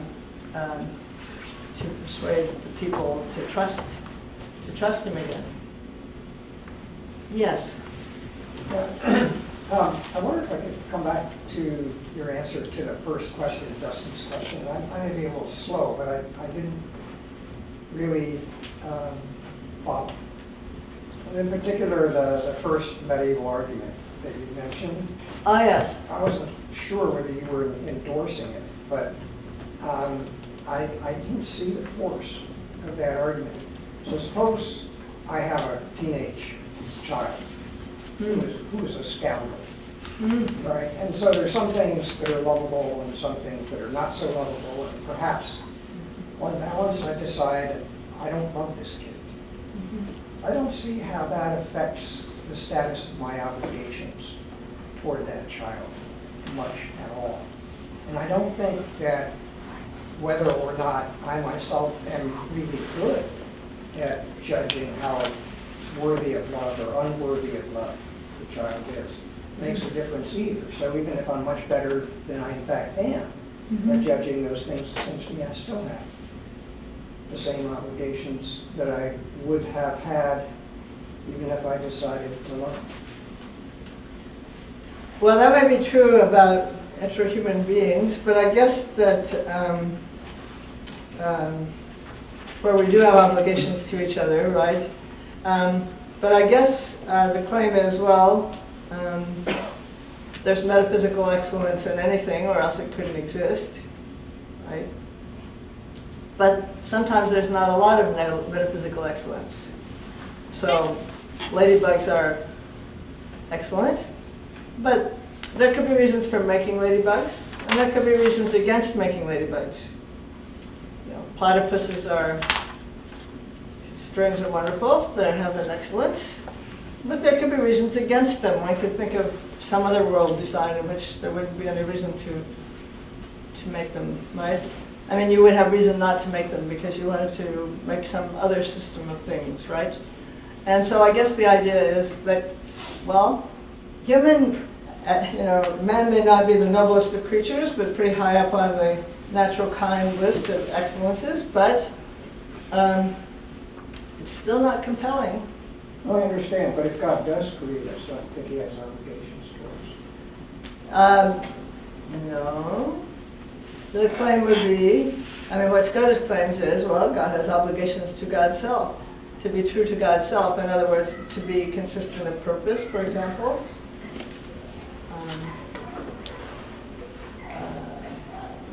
So, if God adopts the purpose of having human beings and enabling some of them to be co-lovers of the Trinity and form a community, a grand community, co-lovers of the Trinity, then God should be ashamed of God's self if God doesn't enable some of them to do it in the end. But God isn't obligated to enable all of them to do it. Judas, for example. I guess I don't share that. Yeah, you don't share it. No.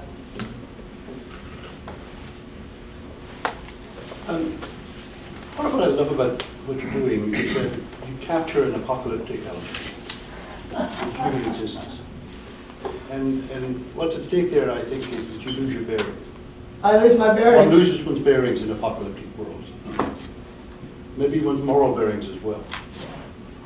I lost my bearings and my moral bearings. Okay, I knew I could count in the sense that you don't know what to make of it. You can't make sense of it. You don't know what to do.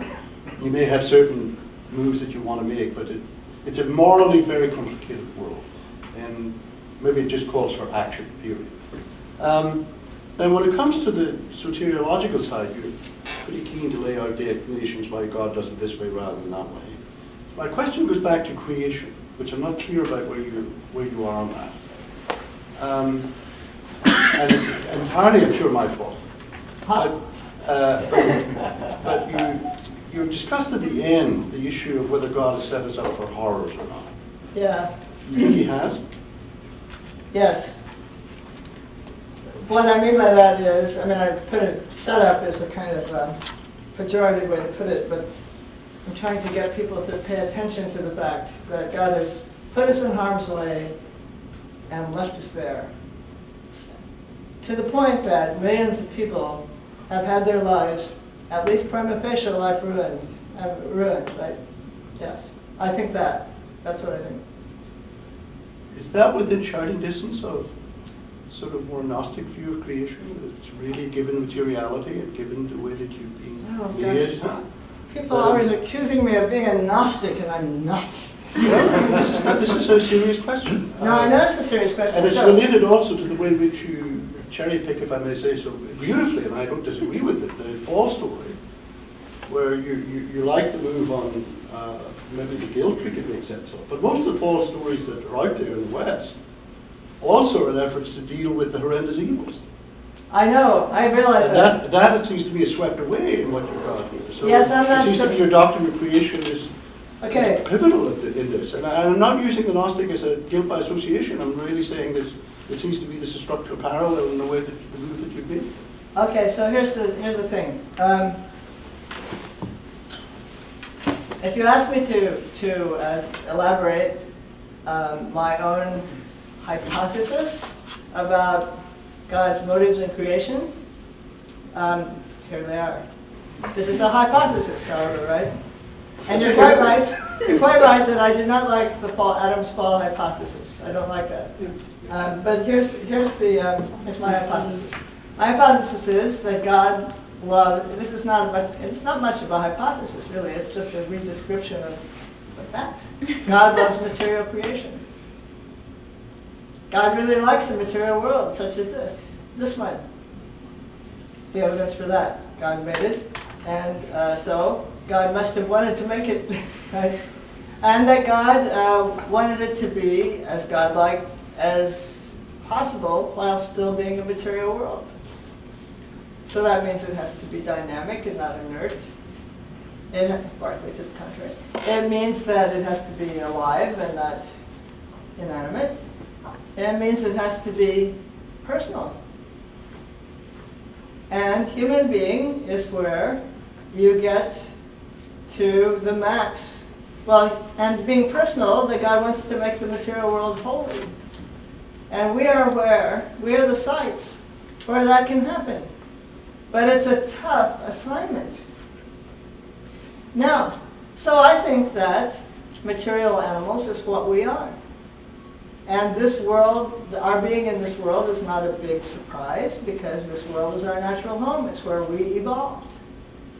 And our capacities, coping capacities, are evolved to cope with this world.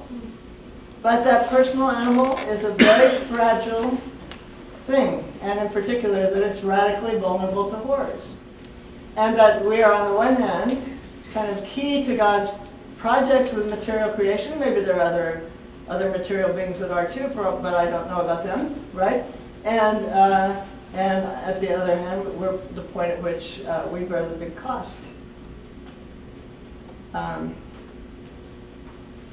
so, so it's not Gnostic, you see, because I'm not saying, oh well, it was a bad idea to make material things. I'm suggesting, and that God wants us to become spook-like and escape the material stuff, that's our agenda. No, our agenda is to work with God to sanctify the material world.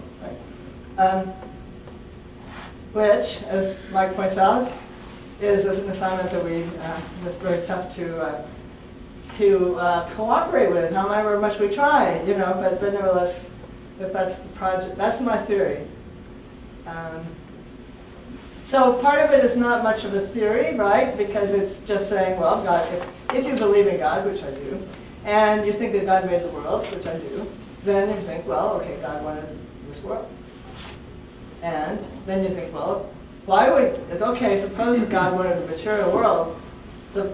If God had just stuck with mountains and rivers, there wouldn't be any horror, so why not that? Well, God must want it to be. And so then I think that the kind of soteriology that then comes on is, well, okay, but if God loves material creation, God wants also to be part of it and to be as much involved in it as it's possible for God to be involved while still being God so.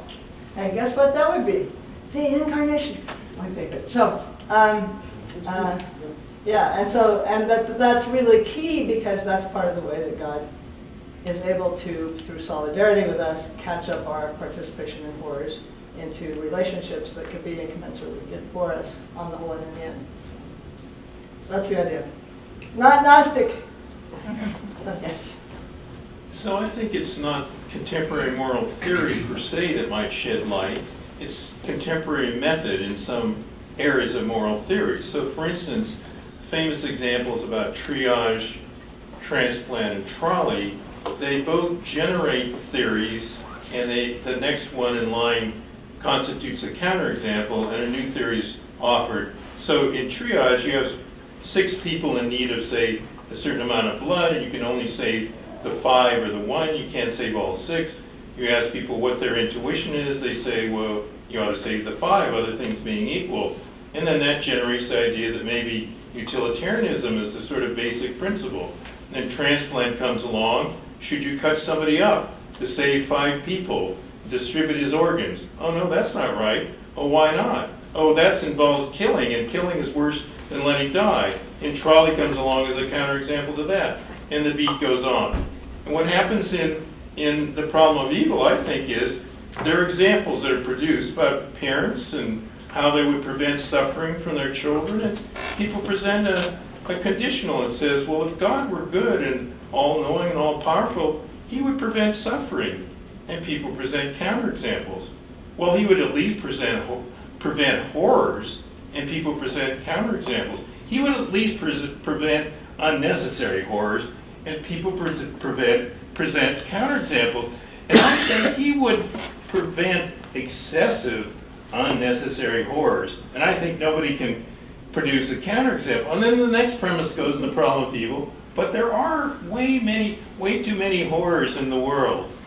And then it's all epistemology on the second premise. But the first premise is generated. Epistemology on the second premise, you mean about whether there are excessive horrors or? Well, okay, but I'm just saying that the methodology that's used in cases like triage, transplant, and trolley, where you get examples to generate theories, and you get counterexamples to modify the theories, is exactly what goes on in the moral premise in the problem of evil. It often goes on, and I think that the analogy with contemporary moral theory is apt. Not only does it go on in contemporary moral theory, for example, in triage, transplant, and trolley kinds of cases, and it should. It's a great way to do philosophy, and it's exactly the way to proceed with the problem of evil when you're trying to decide what the moral premise, what is the true moral premise in the problem of evil. It sounds like you have the ideas for a very good paper. But that's not, I don't agree with, which you've probably written in several versions. But I don't agree with that methodology, actually. I kind of think that horrors are too bad to be justified by instrumental reasons, and that therefore one has to switch over to asking how God can compensate. Whether there, I assume that God does have instrumental reasons in creation, and the story I just told Billy is, I don't take that to be a kind of justificatory story. It's just he was pressing me for what I think is kind of what's going on, right? But I don't think that's a justificatory story. I think that if you say, well, and so God had to subject us to horrors to get the world to be personal, and therefore, that's not my line. My line is, God is asking more of material creation than it can deliver. And especially human beings, more than the vast majority of us can deliver. And that, therefore, in order to make good on this project, in order for God to be good to us who are involved in this, caught up in this project, God will have to compensate us in a way that will guarantee to each of us a life that is a great good to us on the whole. Not because God is morally obliged or obliged any other way, but because God is advertised as loving human beings, and if not all, well, at least more than manage to be saints and heroes, right? So if God is advertised as doing that, having that project, then to make good on it, this is the Anselmian move, right? To make good on it, then that requires compensation, not instrumental justification. So that's been. I didn't say instrumental. Huh? I didn't introduce that term, and I wouldn't buy it, and I didn't say anything about instrumental justification. I just say, give me a counterexample. That's the way it proceeds.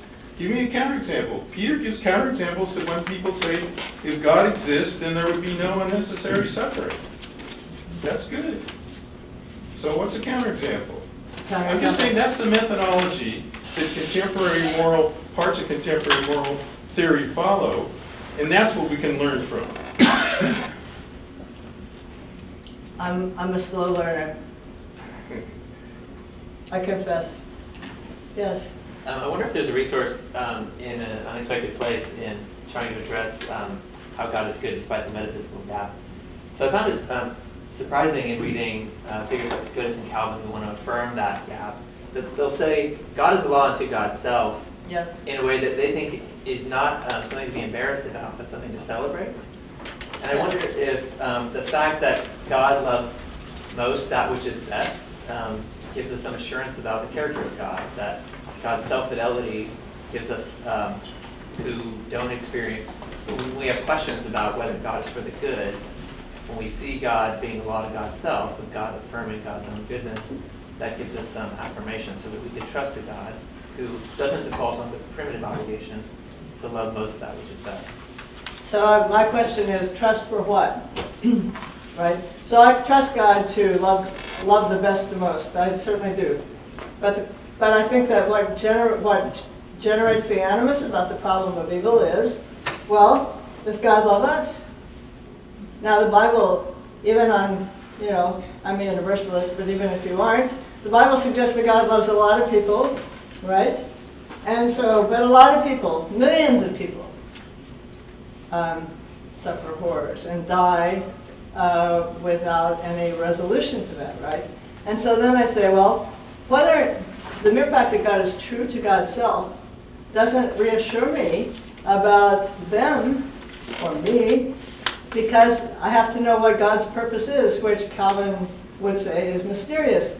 And Scotus, Scotus will kind of elaborate it, maybe not more than Calvin really, glorify God and enjoy God forever. The elect will. Still, not everyone is among the elect, so how are you supposed to know, how are you supposed to be reassured that even if God is faithful to God's self, that doesn't mean just accepting a lot of collateral damage?